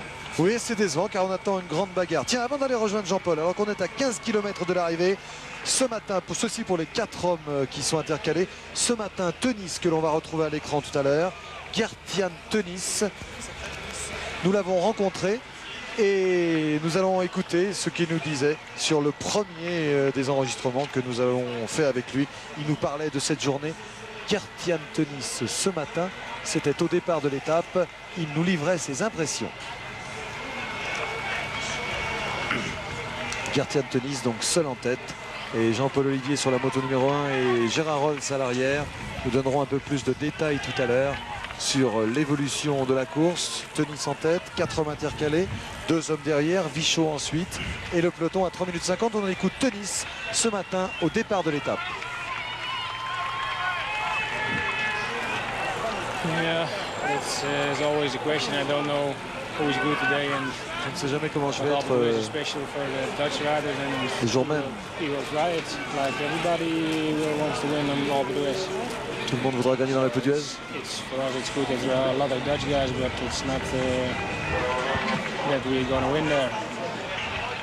Voilà, j'ai un écho épouvantable dans les oreilles, ceci pour nos amis du son qui m'a absolument empêché d'entendre Tenis, mais vous l'avez entendu, vous, et c'est l'essentiel. Il faudrait nous couper le retour satellite de Paris. Voilà, c'est fait.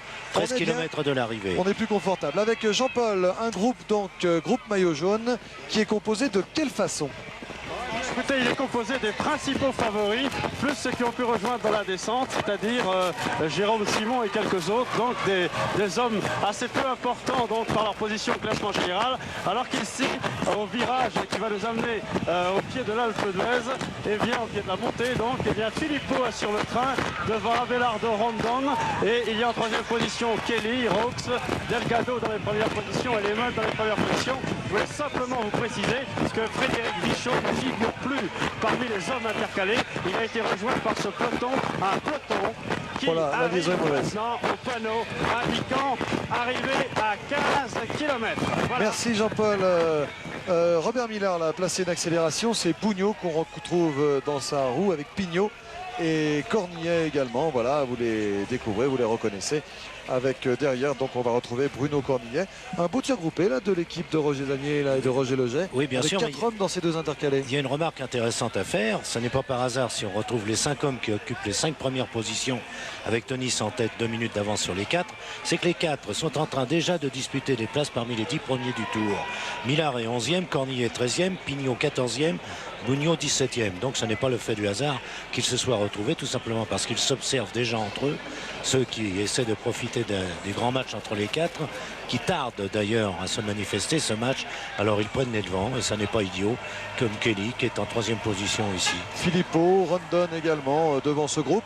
Et Robert parlait tout à l'heure de déception. Alors on ne va surtout pas s'engager maintenant, mais si d'aventure on en restait là, s'il n'y avait pas d'attaque maintenant dès les premiers lacets, alors qu'on voit Charlie Mottet qui vient se placer à l'extérieur comme dans une course de chevaux, et bien si Delgado qu'on voit ici, si Greg Lemon qu'on voit maintenant, si celui qui suit c'est Laurent Fignon, il n'y a même pas besoin de on le devine aisément. Et puis derrière on retrouve Pincé contre Charlie Mottet. Voilà, la bande des 4 elle est réunie.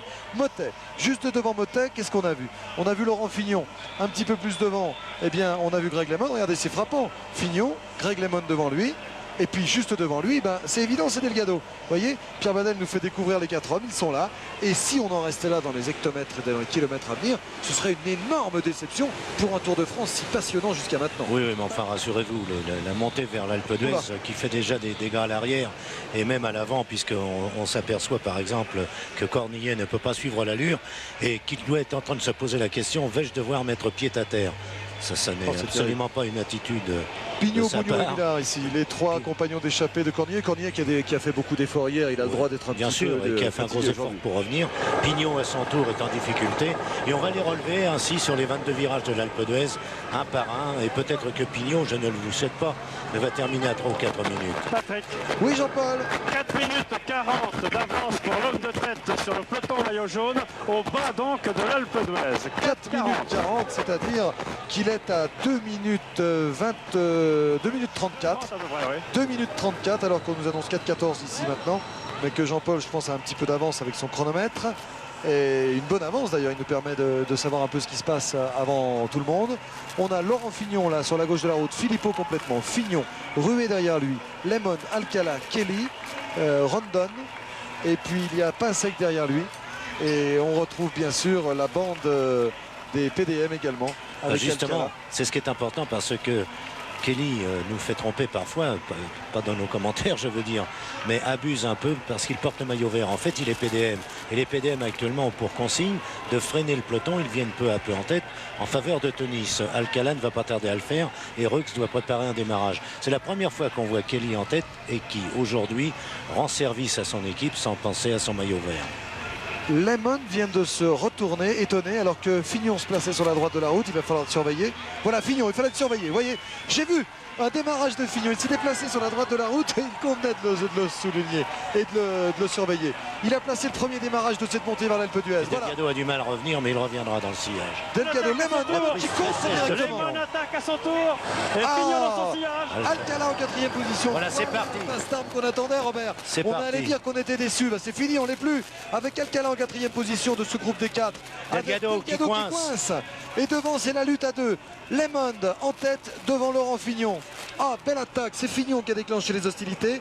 C'est Lemon qui a fort bien contré, Robert. Oui, et Delgado qui s'apprête à un retour, pas du tout dans ses habitudes, moins nerveux donc, mais qui peut-être mijote aussi un contre. S'il prend la roue d'Alcala, lequel se tourne vers lui pour savoir où il en est justement, et du même coup Delgado va profiter de ce que Alcala a pris 3 mètres d'avance et revient dans le sillage de Fignon et de Lemon.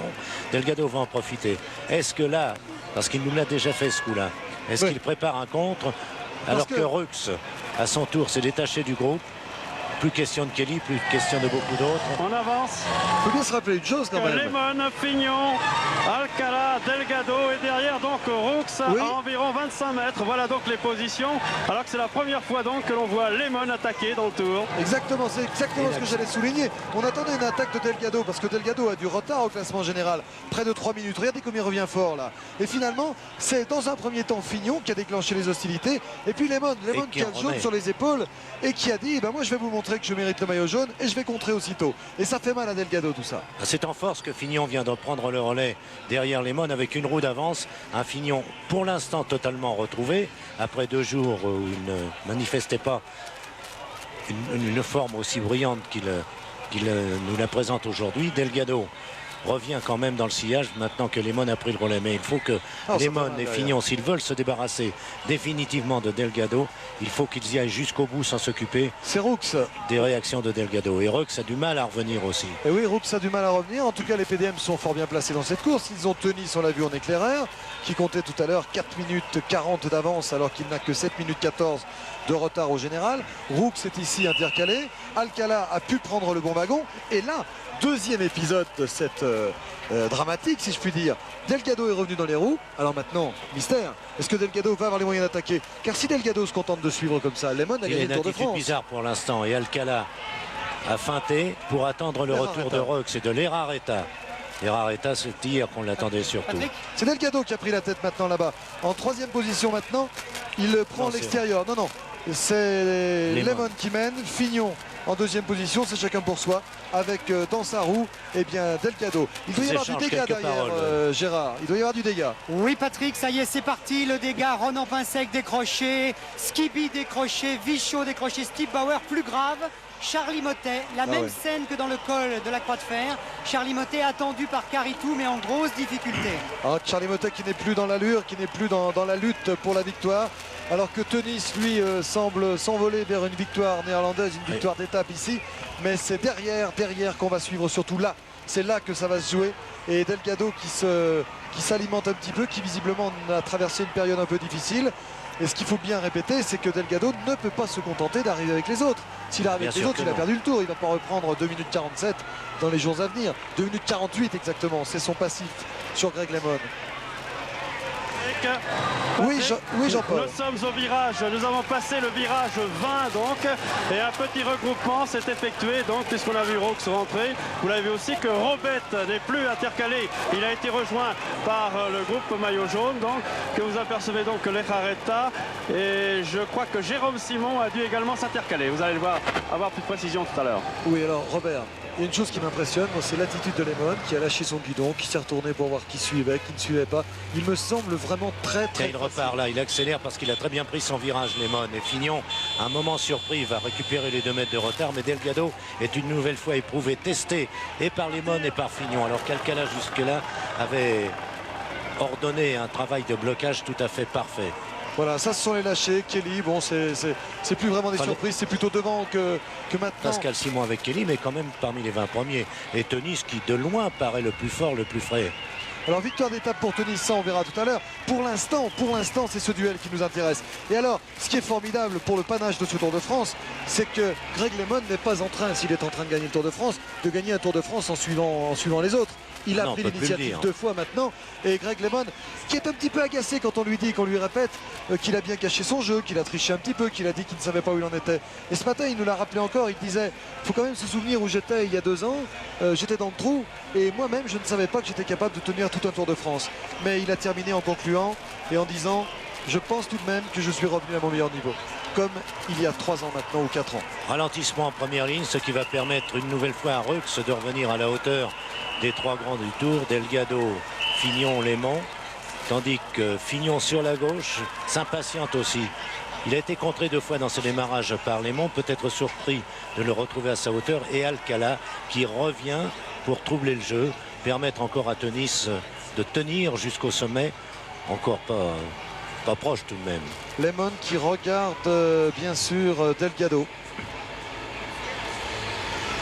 Lémon qui surveille Delgado. Et c'est là que va venir la vérité de ce Tour de France. Savoir ce que Delgado va pouvoir tenter maintenant. Pour le moment, il a bien du mal à rester à la hauteur, mais c'est un démarreur exceptionnel en montagne et il peut sur une poussée prendre 100 mètres, tenir. C'est là qu'on verra s'il était vraiment digne de gagner le Tour de France ou pas. Voilà, Lémond qui surveille Delgado à sa droite. Fignon, lui, est à sa gauche. Voilà la scène dont on rêvait. Tous ces hommes réunis dans l'Alpe d'Huez, je vais y arriver, c'est difficile l'ascension. Et je vous propose dans cette petite accalmie d'écouter Greg LeMond avec Delgado à ses côtés. Greg LeMond ce matin qui confiait à Alain Vernon justement qu'il allait bien regarder Delgado aujourd'hui. Écoutons-le. Plus peu de Delgado, mais encore aujourd'hui ça va être très difficile. Mais si je reste avec lui jusqu'au pied de l'Alpe d'Huez, même s'il m'attaque sur l'Alpe d'Huez et il prend 1 minute, c'est pas le plus grave. Vous voyez ce qu'il disait, si je suis avec lui au pied de l'Alpe d'Huez et qu'il me prend 1 minute, c'est pas grave, il a raison. C'est bien avant où c'est une attaque de grande envergure que devait lancer Delgado s'il voulait remporter le Tour de France. Et il semble qu'aujourd'hui il ne soit pas dans un bon jour pour le faire. Oui, c'est bien possible, mais on les croit, les grands entre eux, parfaitement résignés à attendre les 2 derniers jours pour opérer la décision. Jean-Paul nous appelle. Oui, nous sommes à la garde exactement pour une indication en ce qui concerne le parcours. Nous sommes donc à la garde. Les hommes de tête sont au nombre de 9 car Jérôme Simon et Beat Breux sont intercalés, sont revenus donc dans ce groupe maillot jaune. Rondon reprend les choses en main pour Delgado bien sûr. Rondon qui accélère l'allure, mais pour l'instant ça servira peut-être plus Lémond et Fignon que le leader espagnol. 11 km encore à couvrir. Patrick ? Tout en ascension, bien sûr. Moi, je viens de voir une scène assez étonnante. Le monde à l'envers. Sean Kelly, le maillot vert, prototype même du routier sprinter, meilleur coureur du monde selon Robert Chapat. Eh bien, il a lâché Lucho Herrera dans la montée. C'est dire si Lucho rate complètement son Tour de France. Lucho Herrera qu'on attendait ici, qu'on a déjà vu ici d'ailleurs, et qui rate complètement ce Tour de France à l'image des Colombiens, sauf qui, celui que vous voyez au plein centre de votre écran, Rondon qui fait un travail fantastique pour son leader Delgado, avec également William Palacio, l'autre Colombien de l'équipe Reynolds. C'est ceux qui ne portent pas des maillots de Café de Colombie qui marchent côté colombien. Enfin, c'est une grosse déception quand même. Attention Delgado qui revient à la hauteur de Rondon, tandis que Kelly, une nouvelle fois, est éprouvé.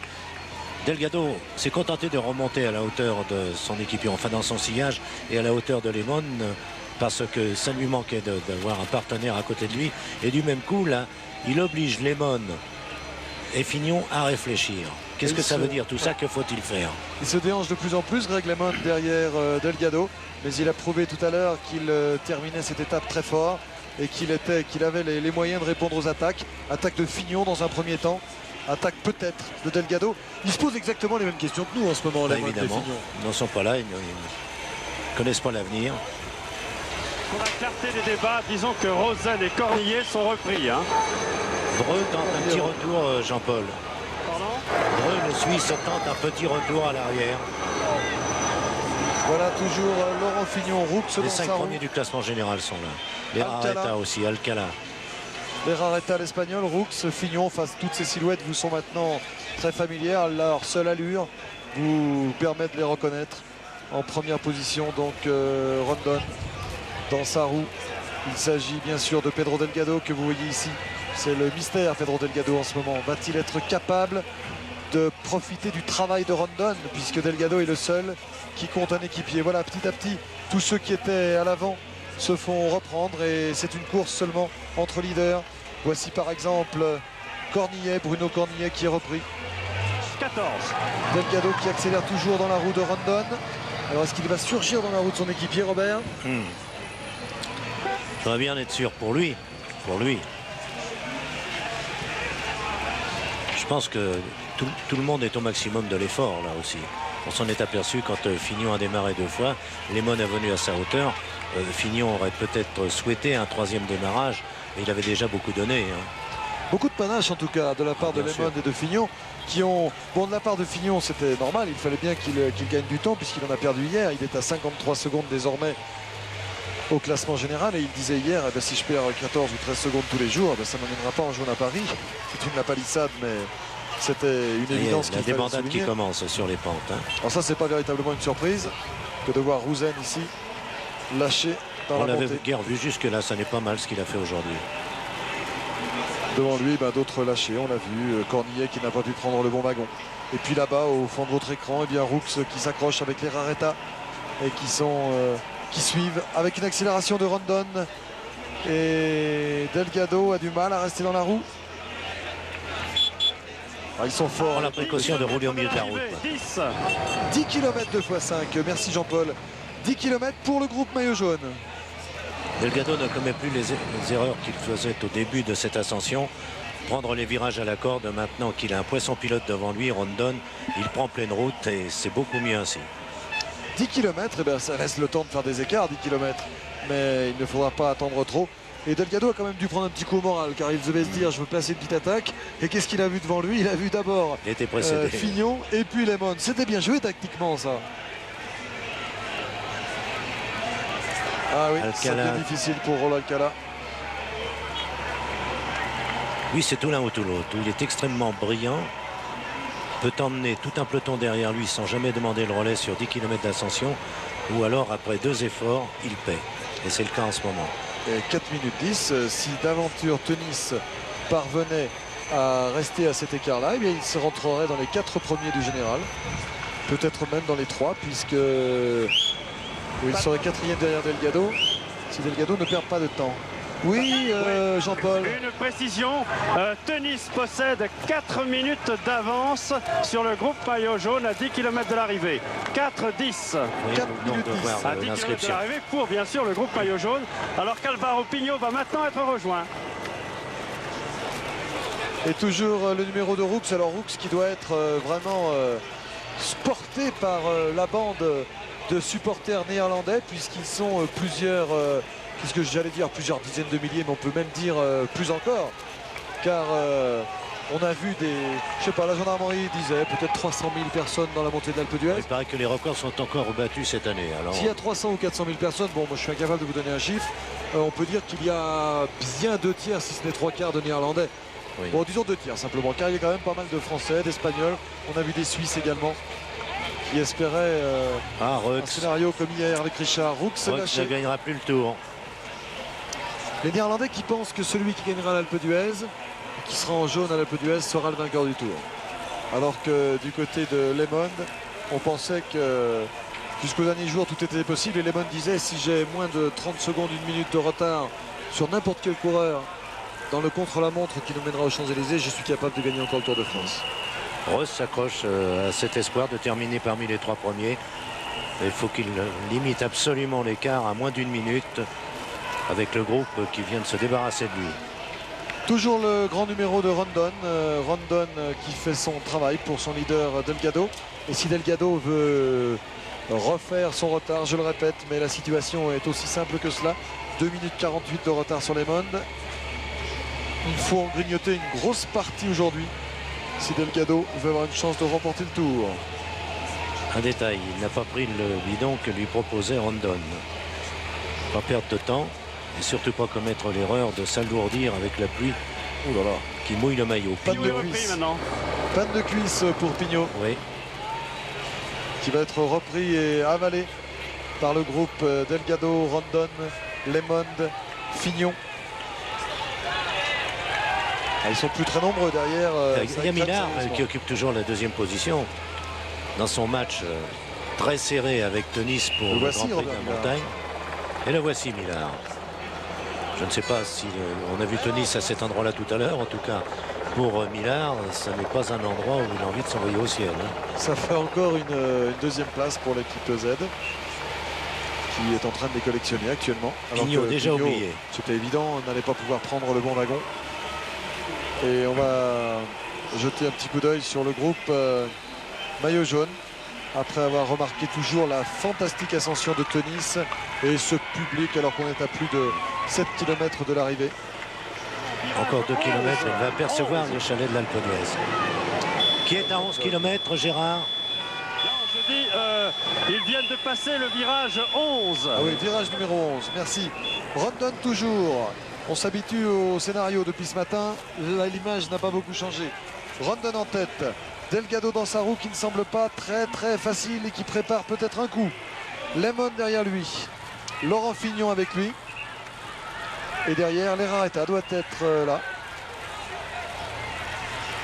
Allez, on se fait un petit point avec Pierre Badel donc, et ses caméras pour nous montrer la moto numéro 1. Donc c'est la tête de la course, Kertian Teunice. Kertian Teunice qui compte, et Jean-Paul Olivier nous le confirmera dans quelques minutes, plus de 4 minutes d'avance encore sur le groupe maillot jaune. Derrière lui les voici. C'est Robert Millard qui est intercalé et qui doit compter 2 minutes 30 de retard sur Teunice. Et puis derrière Robert Millard, tout à l'heure il y avait Rosen, il y avait Robet, il y avait Vichot, il y avait Cornillet, il y avait Bougnot, il y avait Pignot, il n'y a plus personne. Il y a seulement Teunice, Millard et derrière le groupe emmené par Rondon. Tout petit groupe maillot jaune, Rondon, Delgado, Lemond, Fignon et Lerareta. Ils sont plus que 5. Sélection tout à fait naturelle, avec un homme qui se surpasse pour son leader, c'est Rondon. L'engagement de ce Colombien à la tête de l'équipe Reynolds a été très bien vu de la part du directeur sportif de Reynolds. Teunice. Si Jean-Paul peut nous proposer tout à l'heure un pointage entre Teunice et le peloton maillot jaune pour avoir une idée du temps qu'est en train de gagner Teunice, qui passera bien sûr devant Mottet au général et qui, selon la position de Delgado à la fin, rentrera ou non sur le podium, puisque le podium pour l'instant sera Lemond, Fignon, Delgado avec Teunice qui se placerait en 4e position. Mais moi je serais prudent quand même, le tour n'est pas fini. Demain côté de Villard-de-Lans, c'est ce pas que facile. je vous rappelais tout à l'heure, le tour n'est jamais fini avant les Champs-Élysées. Et oui, surtout qu'on a encore quand même Villard-de-Lans. Le surlendemain on a la fameuse trilogie avec le col de Porte, le col du Granier et Cucheron, et il peut se passer des choses si jamais un Teunice revient à 2 minutes 30, qui sait, un bon coup tordu des PDM. Ça, c'est certain. Et il faudra que Lemond soit fort jusqu'au bout. On peut perdre le tour sur des mésaventures complètement inattendues. Delgado pour l'instant a sorti la tête à la fenêtre, a mis le nez à la fenêtre. Delgado pour l'instant court comme un leader, c'est-à-dire comme un homme qui porte le maillot jaune et a l'intention de le défendre jusqu'au bout. Ce que faisait Merckx avec Bruyère ou De Schoenmaker dans le passé, il a demandé à Rondon d'exécuter la même manœuvre. Ça n'est pas simple, ça n'est pas facile, il faut être très costaud comme équipier pour soutenir le rythme, le train à cette allure-là. Mais pour Delgado, c'est peut-être aussi le moyen de récupérer de ses efforts du bas où il était surpris sur 2 démarrages et d'en préparer un à son tour. 3 minutes 50 seulement, si je puis dire, d'avance maintenant pour Teunice, qui comptait 4 minutes 30 tout à l'heure. Teunice qui faiblit un petit peu et c'est bien légitime, alors que lui, Rondon, ne faiblit pas et fait un très grand numéro, Robert. Ah bien sûr, c'est lui qui a éliminé tout le monde derrière, tandis que effectivement Teunice ne donne pas l'impression d'être au maximum de son action. Il l'est, ça ne fait aucun doute, mais dans des instants de facilité, pas un regard sur la droite, sur la gauche, la route devant lui, bien posée, tout en force, repoussant le guidon avec les mains. C'est une position, oh là là, c'est trop, ça. En principe des athlètes assez grands. Profitez de votre programme avec les gélules végétales Prostasecura, solution naturelle pour les troubles urinaires liés à la prostate, en pharmacie et sur vitalco.com. Ce soir, 20h30, match de légende. Dans ce petit ballon dans la surface. Oh oui, ce but incroyable. France-Uruguay, quart de finale de la Coupe du Monde 2018. Match de légende. Ce soir, France-Uruguay, 20h30 sur la chaîne L'Équipe. Mardi et mercredi prochain, France-Belgique, France-Croatie, phase finale de la Coupe du Monde 2018. Revivez votre match de légende avec EDF, partenaire de l'équipe de France de football.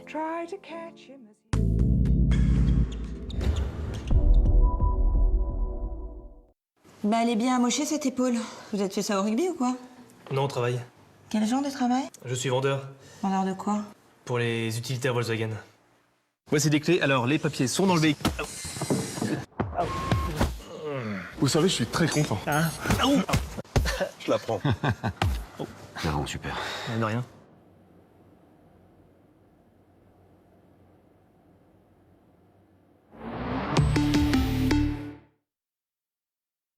Alors, Julie, t'hésites encore? Un astro? Un loto? Ah, Golden Animals. Tu le connais pas celui-là? En même temps, avec 80 jeux, t'as pas fini de t'amuser. Pour tous les découvrir et tenter de remporter des millions d'euros, vous aussi téléchargez l'appli FDJ. FDJ?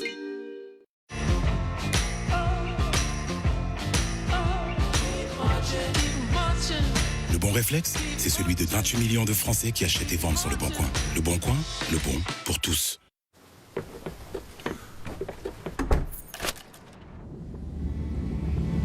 Dreams are my reality, the only kind of dreams are my reality. Isn't it a lovely day when you look and smile my way? Alors, ça a marché. Elle vient juste de partir. Cette année encore, Bouygues Télécom est réseau mobile numéro 1 en zone rurale pour que vous restiez toujours proche de ce qui compte pour vous. L'Équipe, première chaîne de sport en France.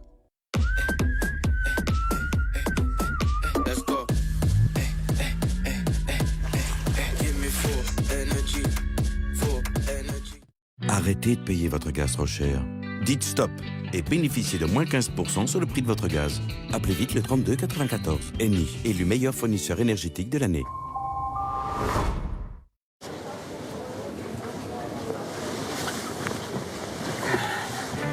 Et voilà, vous avez 40 ans. Et donc sûrement besoin de lunettes. Atoll, mon opticien.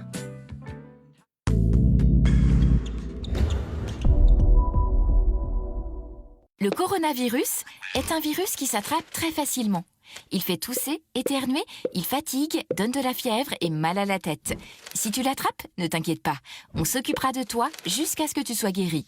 Pour ne pas l'attraper, il faut se protéger, même si on ne le voit pas. Le meilleur moyen, c'est de se laver les mains très souvent et de ne pas rester trop près des gens, surtout s'ils toussent. Et pour protéger tout le monde, il faut tous rester chez soi.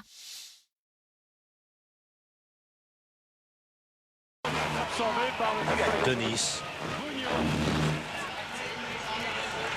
Si Jean-Paul peut nous proposer tout à l'heure un pointage entre Tenis et le peloton maillot jaune pour avoir une idée du temps qu'est en train de gagner Tenis, qui passera bien sûr devant Mottet au général et qui, selon la position de Delgado à la fin, rentrera ou non sur le podium, puisque le podium pour l'instant sera Lemon, Fignon, Delgado, avec Tenis qui se placerait en 4e position.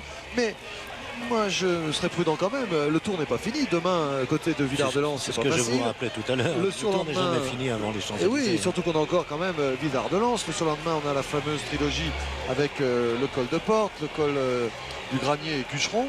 Et il peut se passer des choses si jamais un Tenis revient à 2 minutes 30, qui sait, un bon coup tordu des PDM. Ça, c'est certain. Et il faudra que Lemon soit fort jusqu'au bout. On peut perdre le tour sur des mésaventures complètement inattendues. Delgado pour l'instant a sorti la tête à la fenêtre, a mis le nez à la fenêtre. Delgado pour l'instant court comme un leader, c'est-à-dire comme un homme qui porte le maillot jaune et a l'intention de le défendre jusqu'au bout. Ce que faisait Merckx avec Bruyère ou De Schoenmaker dans le passé, il a demandé à Rondon d'exécuter la même manœuvre. Ça n'est pas simple, ça n'est pas facile, il faut être très costaud comme équipier pour soutenir le rythme, le train à cette allure-là. Mais pour Delgado, c'est peut-être aussi le moyen de récupérer de ses efforts du bas où il était surpris sur 2 démarrages et d'en préparer un à son tour. 3 minutes 50 seulement, si je puis dire, d'avance maintenant pour Tönnies, qui comptait 4 minutes 30 tout à l'heure. Tönnies qui faiblit un petit peu et c'est bien légitime, alors que lui, Rondon, ne faiblit pas et fait un très grand numéro, Robert. Ah bien sûr, c'est lui qui a éliminé tout le monde derrière, tandis que effectivement Tönnies ne donne pas l'impression d'être au maximum de son action. Il l'est, ça ne fait aucun doute, mais tant d'aisance, tant de facilité. Pas un regard sur la droite, sur la gauche, la route devant lui, bien posée, tout en force, repoussant le guidon avec les mains. C'est une position, oh là là, c'est trop ça. En principe des athlètes assez grands.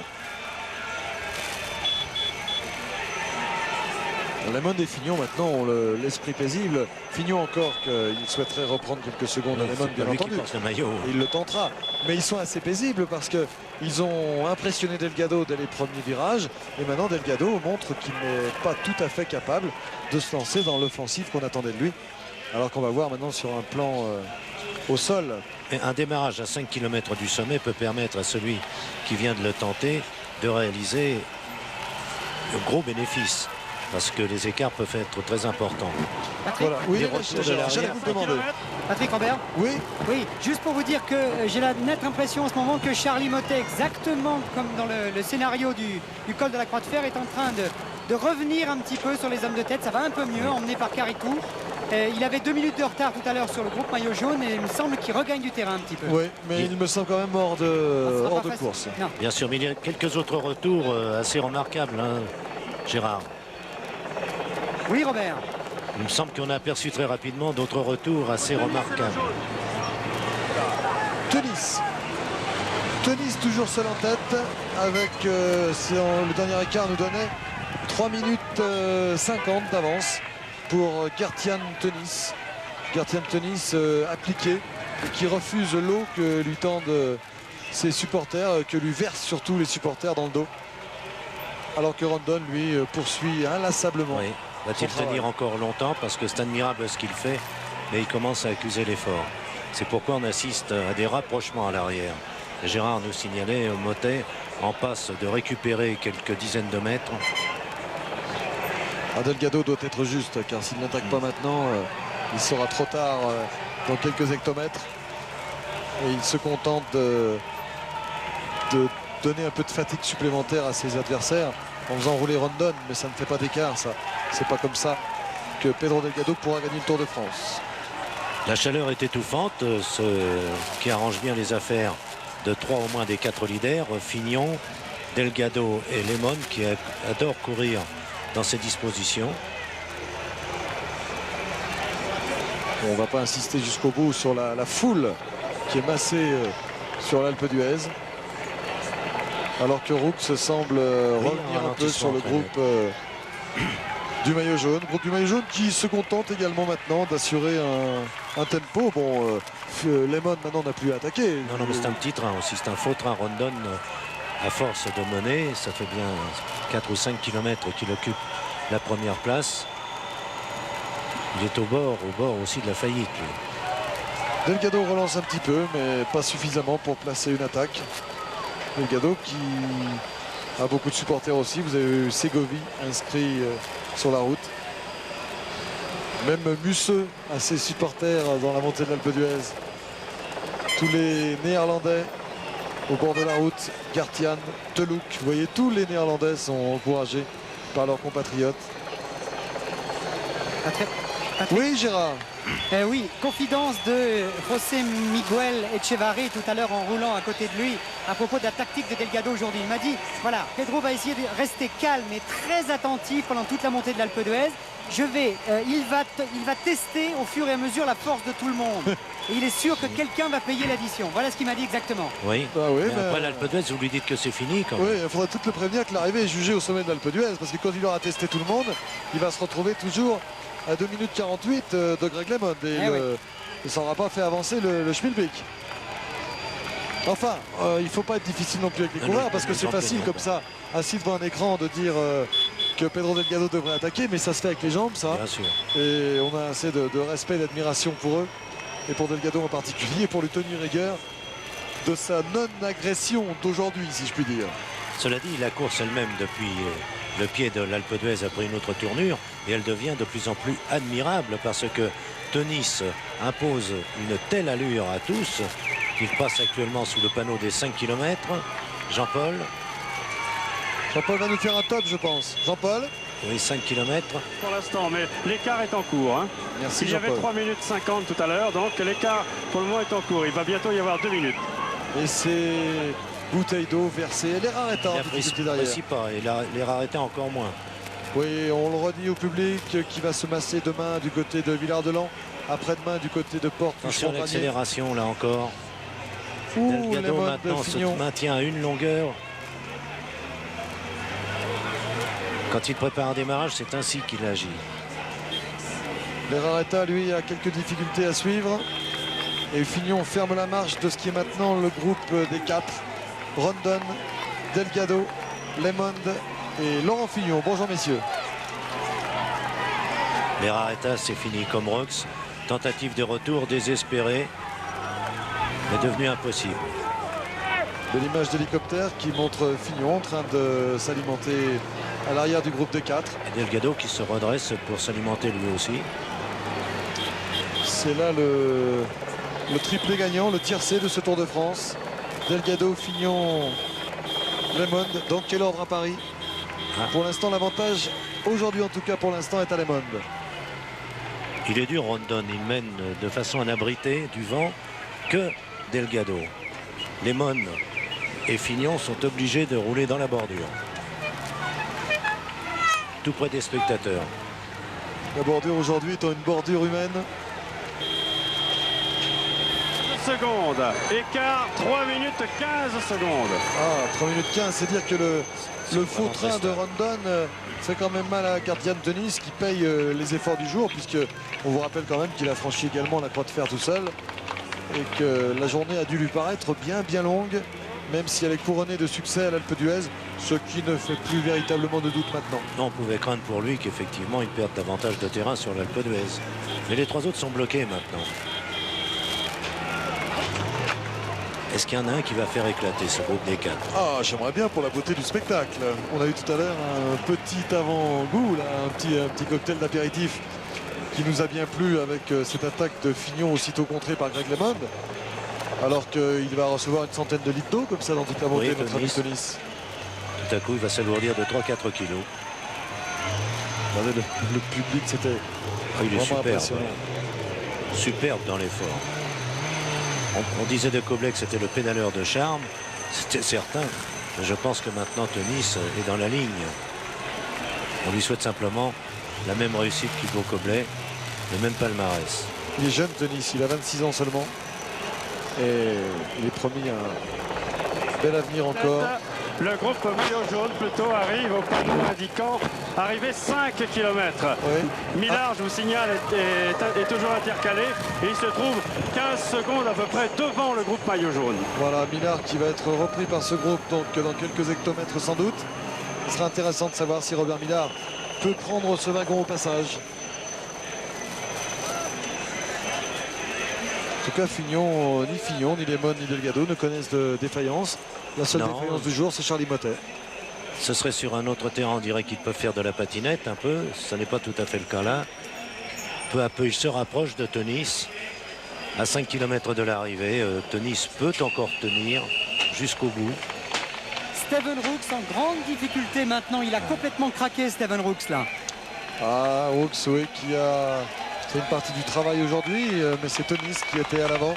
Rooks qui avait une position meilleure que celle de Tenis puisqu'il était à 6 minutes 05 au général, alors que Tenis, je vous le rappelle, est à 7 minutes 14. Mais aujourd'hui, c'était le jour de Tenis côté néerlandais, côté PDM, alors que c'est le jour de Rondon, question boulot. Oui, et il continue avec beaucoup de courage, beaucoup de bravoure.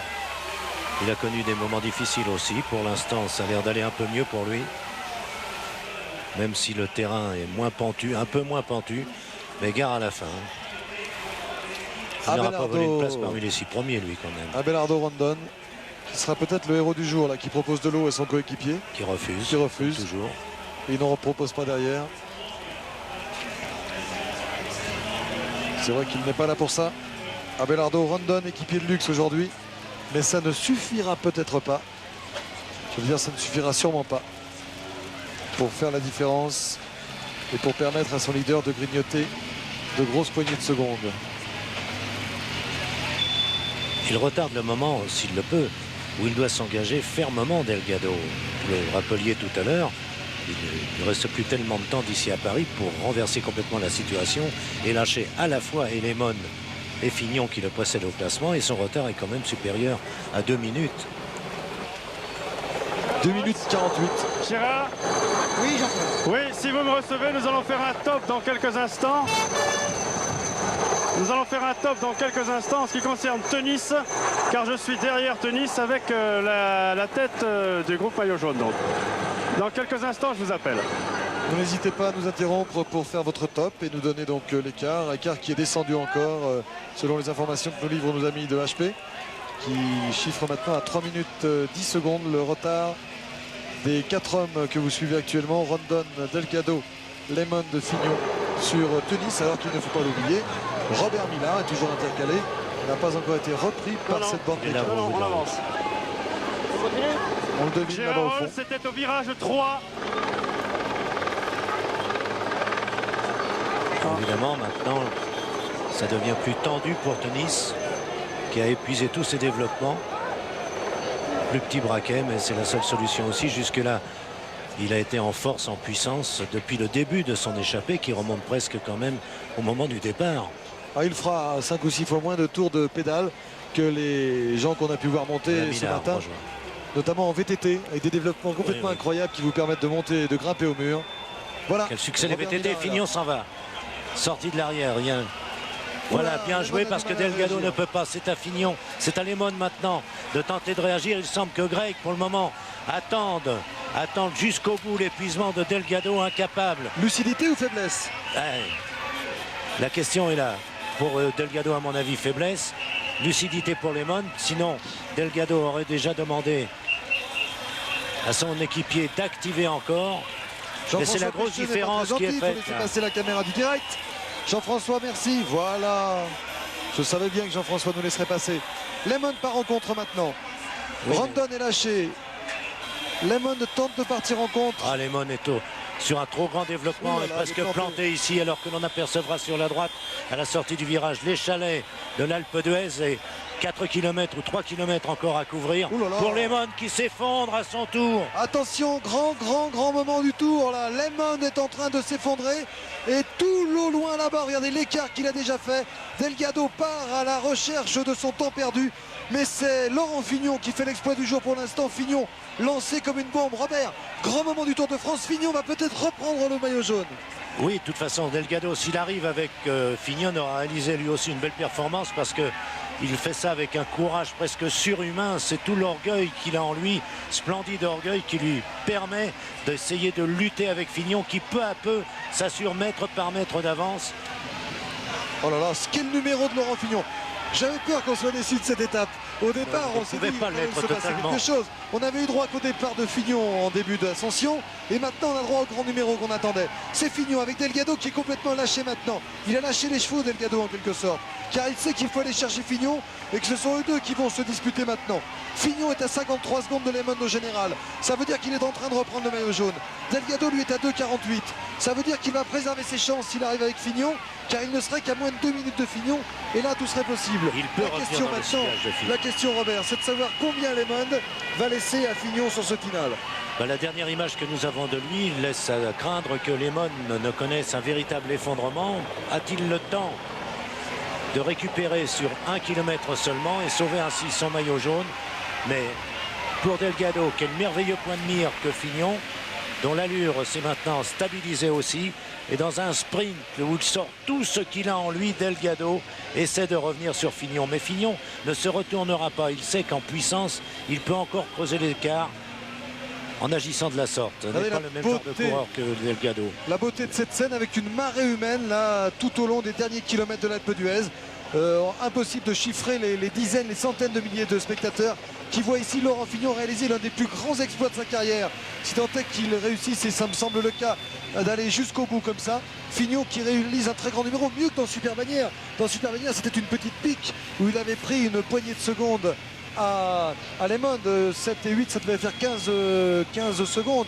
Et là, il est en revanche en train de creuser un écart qui pourrait devenir un fossé si Lehmann ne réagit pas. Il a mieux viré que Delgado tout à l'heure, ce qui lui a permis de reprendre une dizaine de mètres. Mais à son tour, Delgado reprend le dessus. C'est un match de boxe au point. Ah oui. Qui pourrait où bien se les terminer par un échanges KO. sont très rapides. Oui, qui pourrait se terminer par un KO. Enfin, en l'occurrence, ce serait l'arbitre, mais il ne faut pas faire d'ironie là-dessus. Lehmann qui serait le KO. Qui serait KO. Lehmann, porteur du maillot jaune, pour combien de temps encore? Greg Lehmann qu'on va peut-être découvrir tout à l'heure à la poursuite de Delgado. Regardez Greg Lehmann, il se reprend un petit peu, il relance, mais il a du mal. Énorme développement. Il emmène grand, c'est vrai Robert, il emmène curieusement grand pour revenir comme ça. Regardez, l'écart s'est creusé. Ah oui, écart important, vertigineux, énorme sur Delgado. Delgado qui fait l'effort. Pour non, c'est Rondon qui est là même. Oui, ah oui, c'est énorme Delgado l'écart. est à 200 mètres devant. Oh, l'écart est énorme maintenant entre Lehmann, 35 secondes déjà. Jean-Paul, un chrono est possible. Jean-Paul. Jean-Paul n'est plus là. Voilà, 35 secondes. Eh bien, il faut inverser ces chiffres pour Fignon, car c'est 53 secondes qu'il avait de retard. 53, c'est ce qu'il faut. Alors, écoutez, ce tour, on le dit, on le répète, c'est fabuleux. À chaque fois, on est obligé d'écréner les secondes sur la ligne d'arrivée pour savoir si le maillot jaune change d'épaule. Mais quel bagarre et quel courage de la part de tous, certes, mais de ceux qui sont directement intéressés par la première place au classement général. Oh là là, il a du mal, il a du mal. Il emmène, si on peut rester avec lui jusqu'au virage, justement. Il emmène un braquet énorme, Greg Lehmann, et c'est assez surprenant. Il joue sur sa puissance. Oh là là, regardez ce Rondon, ce qui lui a mis là, le top. Nos caméras se replacent sur lui tout à l'heure. On est allé rendre visite à ceux de devant. Non, non, ce n'est pas Delgado, c'est Rondon qui est là. Delgado, le voici, qui revient sur Laurent Fignon. Et l'écart, croyez-moi, entre Fignon et Tony, ça a dû descendre. La route est plus large, il revient au sprint avant le coup de cul, comme l'on dit, de l'entrée dans l'Alpe d'Huez. Quel suspense! Moins de 2 minutes entre les deux hommes au général. Et que vont-ils faire? Est-ce que Delgado va rester dans le sillage de Fignon, qui s'écarte évidemment pour lui proposer le relais? Changement de vitesse pour Delgado, qui, pour récupérer le plus rapidement possible, a passé plus petit. Et Lehmann, qui n'a pas d'autre solution que la tête en bas, foncer, foncer, foncer. Et Fignon qui en rajoute. Fignon qui en remet. Oh là là, quelle puissance! Mais il est malin aussi, Delgado. Il est capable de rester volontairement à 2 longueurs de Fignon maintenant qu'il a réussi à revenir dans son sillage. Une petite précision, Delgado est à 1 minute 55 de Fignon. C'est-à-dire que s'ils arrivaient comme ça en l'état, ça veut dire que Delgado aurait près de 2 minutes à rattraper son Fignon et que tout serait possible dans les jours à venir. Ce qu'il faut aussi pour préserver tout l'intérêt de ce tour, c'est que Lehmann colmate un petit peu cette brèche, limite les dégâts, et là on va se retrouver avec un final de rêve. Je crois qu'il s'y applique. Il s'y applique, il ne pense même qu'à ça. Imaginez le final qui va nous être proposé si les 3 hommes sont dans un mouchoir. Les pronostiqueurs néerlandais s'étaient trompés. Ils ont dit que tout se jouerait à l'Alpe d'Huez et qu'au soir de l'Alpe d'Huez, le tour pourrait bien être fini. C'était faux. Tony toujours devant en tout cas. Maintenant, presque assuré de sa victoire d'étape, à 1,5 km de la ligne d'arrivée dans l'Alpe où ils ont fait leur entrée. 2 km bientôt pour Lehmann. L'écart est plus important encore. Jean-Paul ou Gérard, vous êtes près d'eux? Je suis à moins de 2 km de l'arrivée. Je vais faire un top entre la tête et voir si le maillot jaune tient toujours. Je suis là. Je suis en position. Voilà les deux hommes toujours. Delgado qui est revenu maintenant complètement dans la route Fignon. Alors quelle va être l'attitude de Fignon? Il faut appuyer bien sûr pour distancer Lehmann. Il ne sollicite pas du tout l'aide de Delgado. C'est vrai que Rondon a fait le boulot pour les Renault. Bien sûr. Ils emportent à 2 mains la suite de leur lutte. Top à 1 km. Greg Lehmann au bout de lui-même. Au bout de lui-même. 2 km 5. À 2 km.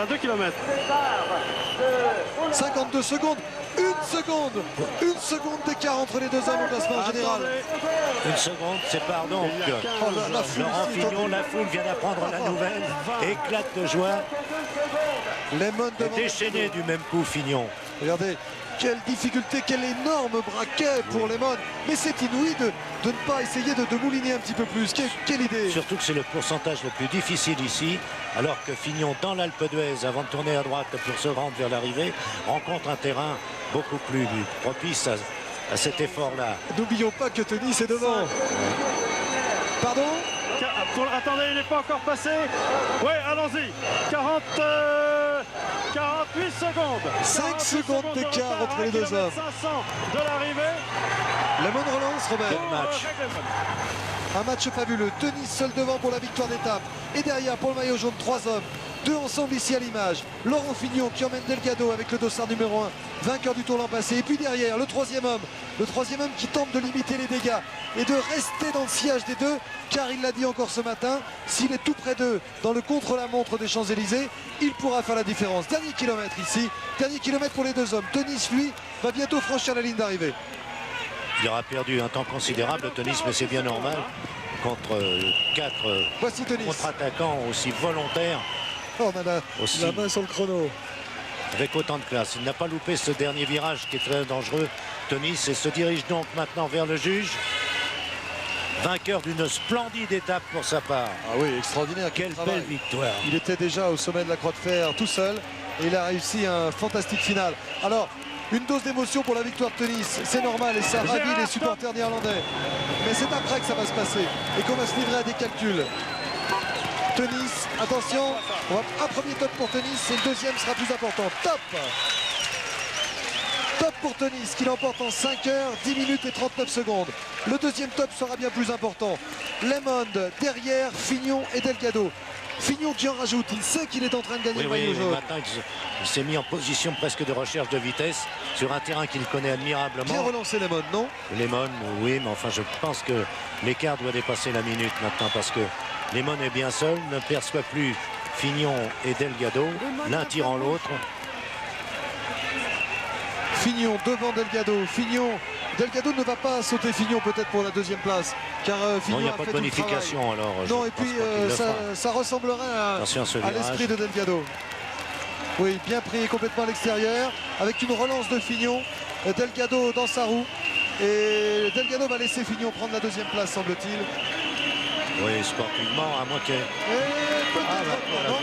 Il va peut-être essayer de faire... Non, remarquez, il y a pas arranger les affaires entre les deux.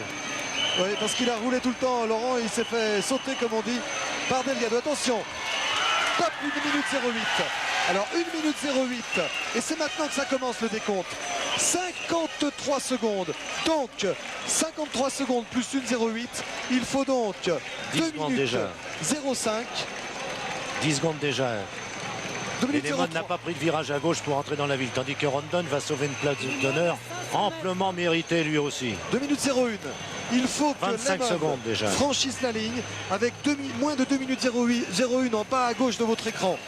Si on dépasse 2 minutes 01, ça veut dire qu'il aura perdu plus de 53 secondes sur Laurent Fignon et qu'il aura perdu le maillot jaune. 1,46. Il faut arriver en dessous de 2 minutes 01. Tout le reste sera le retard de Greg Lemond sur Laurent Fignon en jaune. Oh, c'est extraordinaire. Il a perdu son maillot. Tous les chronos sont en bataille. Il a perdu son maillot. C'est fait. Voici le retard maintenant. 1 seconde. Voilà, 200 mètres. C'est le retard de Laurent Fignon. Laurent Fignon, maillot jaune du Tour de France. Ça fait plus aucun doute. Maintenant, on va compter les secondes dans le sens inverse pour savoir combien Greg Lemond devra reprendre à Laurent Fignon pour prendre à nouveau le maillot jaune. Ça va être une histoire de 22-25 secondes peut-être. Voilà, attention, à 2,01. Là, ça fait 25, 26, top. 26 secondes. Greg Lemond perd le maillot jaune du Tour de France pour 26 secondes derrière Laurent Fignon. Et derrière Laurent Fignon, on retrouve Greg Lemond deuxième à 26 secondes et troisième Pedro Delgado. Pedro Delgado qui est à 1 minute 55 secondes de Laurent Fignon. Voici le classement général. Premier Laurent Fignon. Deuxième à 26 secondes, Greg Lemond. Troisième, Pedro Delgado à 1 minute 55. Robert, le tour ne fait que commencer. Et oui, nous n'arrêtons pas de le dire depuis 2 ou 3 jours, mais il est vrai qu'à la veille de 2 étapes alpestres, certes, s'élevant à des altitudes beaucoup moins impressionnantes que les 2 derniers jours, mais où la course est parfois plus dure, en dessous de 1500 mètres, il y a des spécialistes, ceux qui savent utiliser les meilleurs développements. Donc Delgado, qui aujourd'hui certainement n'est pas resté sur la réserve, reste à craindre. Merci. Jean-Paul est sur la ligne d'arrivée. Oui, donc Lemond a perdu le maillot jaune pour combien? Laissez-moi passer. 26 secondes. Combien? 26? Oui. Greg Lemond, vous avez perdu le maillot de leader pour 26 secondes. Ah, c'est comme ça, hein. Je fais mon maximum, c'est tout. Ce maillot jaune, vous pensez que vous allez le reprendre? Oui, c'est pas encore fini. Hein. C'est loin d'être fini. Est-ce qu'il s'est senti bien toute la journée ou est-ce qu'il a été bien ou moins bien à un autre moment? Est-ce que vous avez été bien toute la journée, sauf dans l'Alpe d'Huez? Est-ce que vous avez été bien toute la journée? Oui, mais j'étais un peu à fond sur le hardcore, c'est tout. Ouais, ce premier jeu, j'étais un peu mal.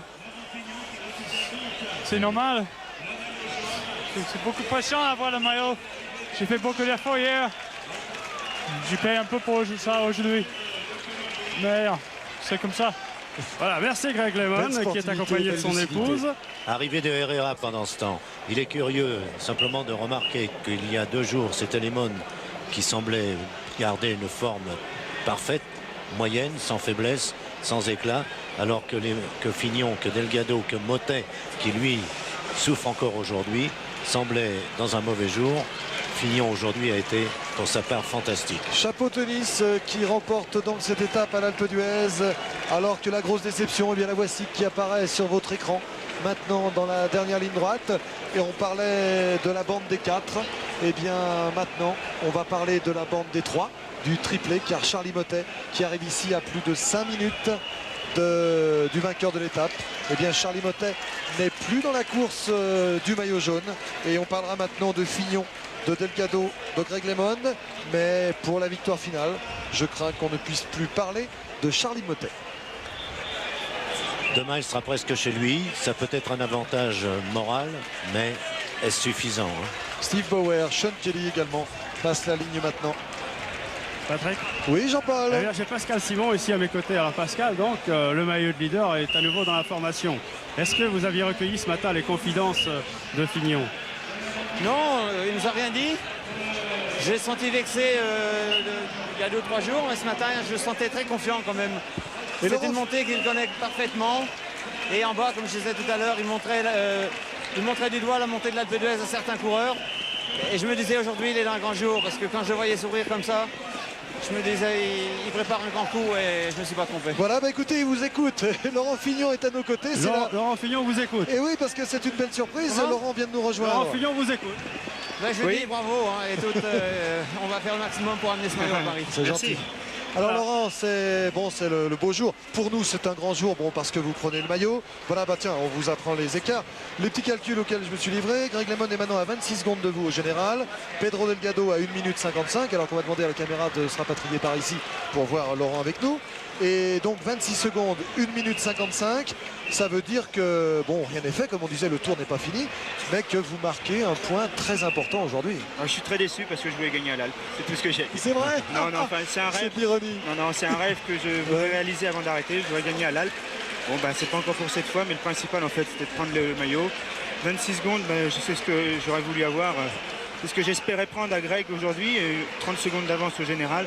26 secondes, c'est pas mal. Au moment, j'y ai pas cru parce que au pied de l'Alpe, Greg était très très fort. Et moi, d'un seul coup, j'ai eu un gros coup de barre quand le Colombien de l'équipe Renault a roulé. Puis à 5 km d'arrivée, j'ai vraiment senti des ailes et voilà.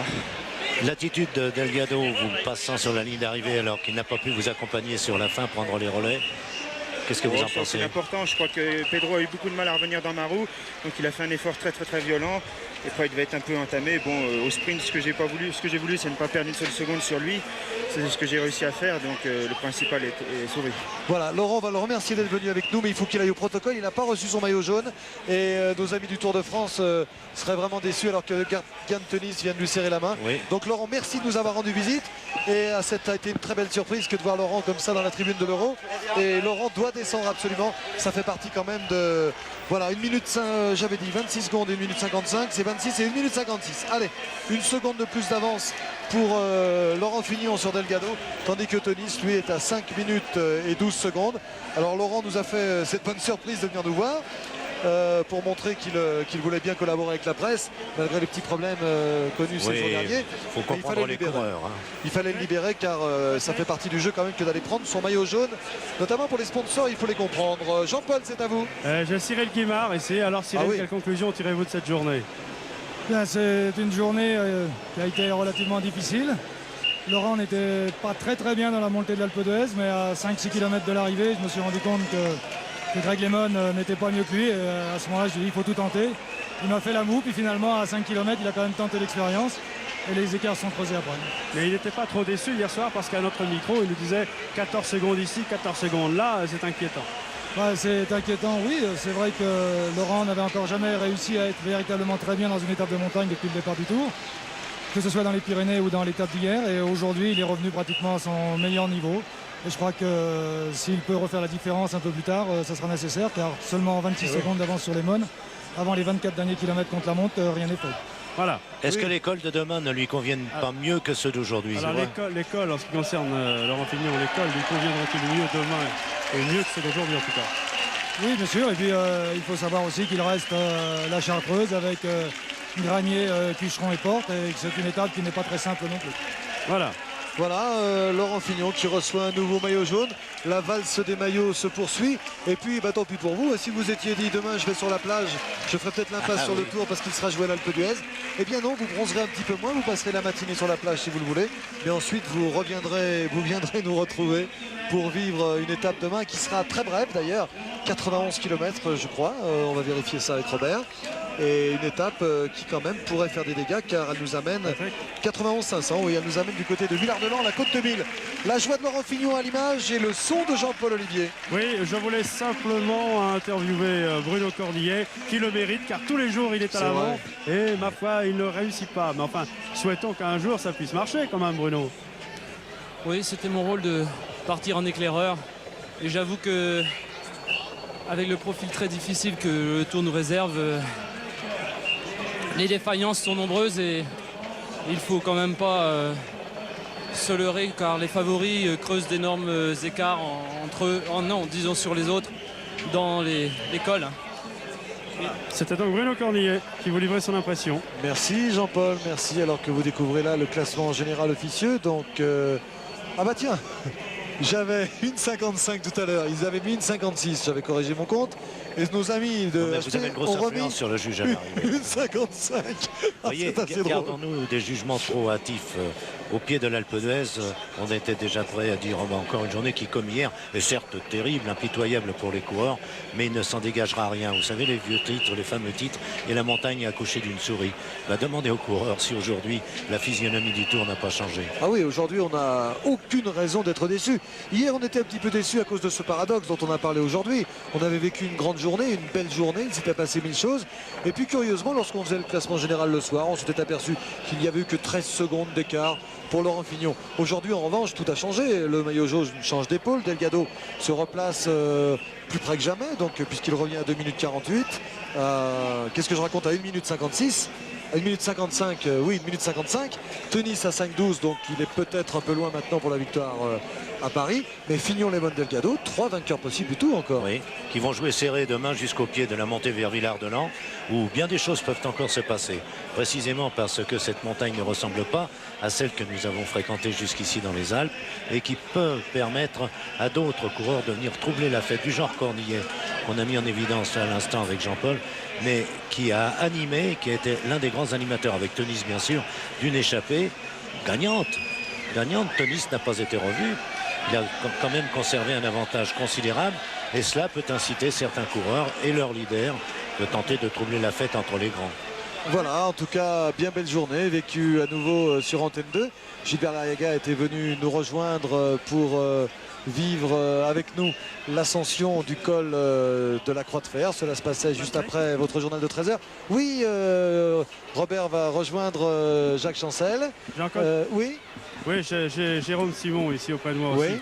Je crois qu'il est quand même particulièrement méritant avec Bruno Cornillet. Alors qu'est-ce qui s'est passé, Jérôme? Vous êtes revenu dans le groupe de tête sur la fin, dans le groupe maillot jaune. J'ai fait toute la journée avec le maillot jaune. J'ai voulu les suivre dans la montée de l'Alpe, mais j'ai peut-être présumé un peu de mes forces. J'ai tenu 7 km et ensuite j'ai pris un bon coup de latte. Alors vous êtes un peu les francs-tireurs là, parce que l'équipe apparaît avec certaines faiblesses, mais malgré tout vous continuez avec Cornillet et quelques autres. Oui, toute l'équipe Z attaque bien et je pense que d'ici la fin du tour on peut peut-être encore gagner une étape. Oui, l'espoir n'est pas perdu. Voilà, c'était Jérôme Simon. Patrick. Merci Jean-Paul. Voilà, il va être temps de quitter les interviews directes sur la ligne d'arrivée pour en trouver d'autres et tout aussi intéressantes si ce n'est plus, avec un petit peu de recul autour de notre ami Jacques Chancel. Pour à chacun son tour, on va retrouver Jacques Chancel, Michel Drucker, Gérard Rolls sans doute, et puis Robert Chapat qui vient de me quitter pour aller les rejoindre.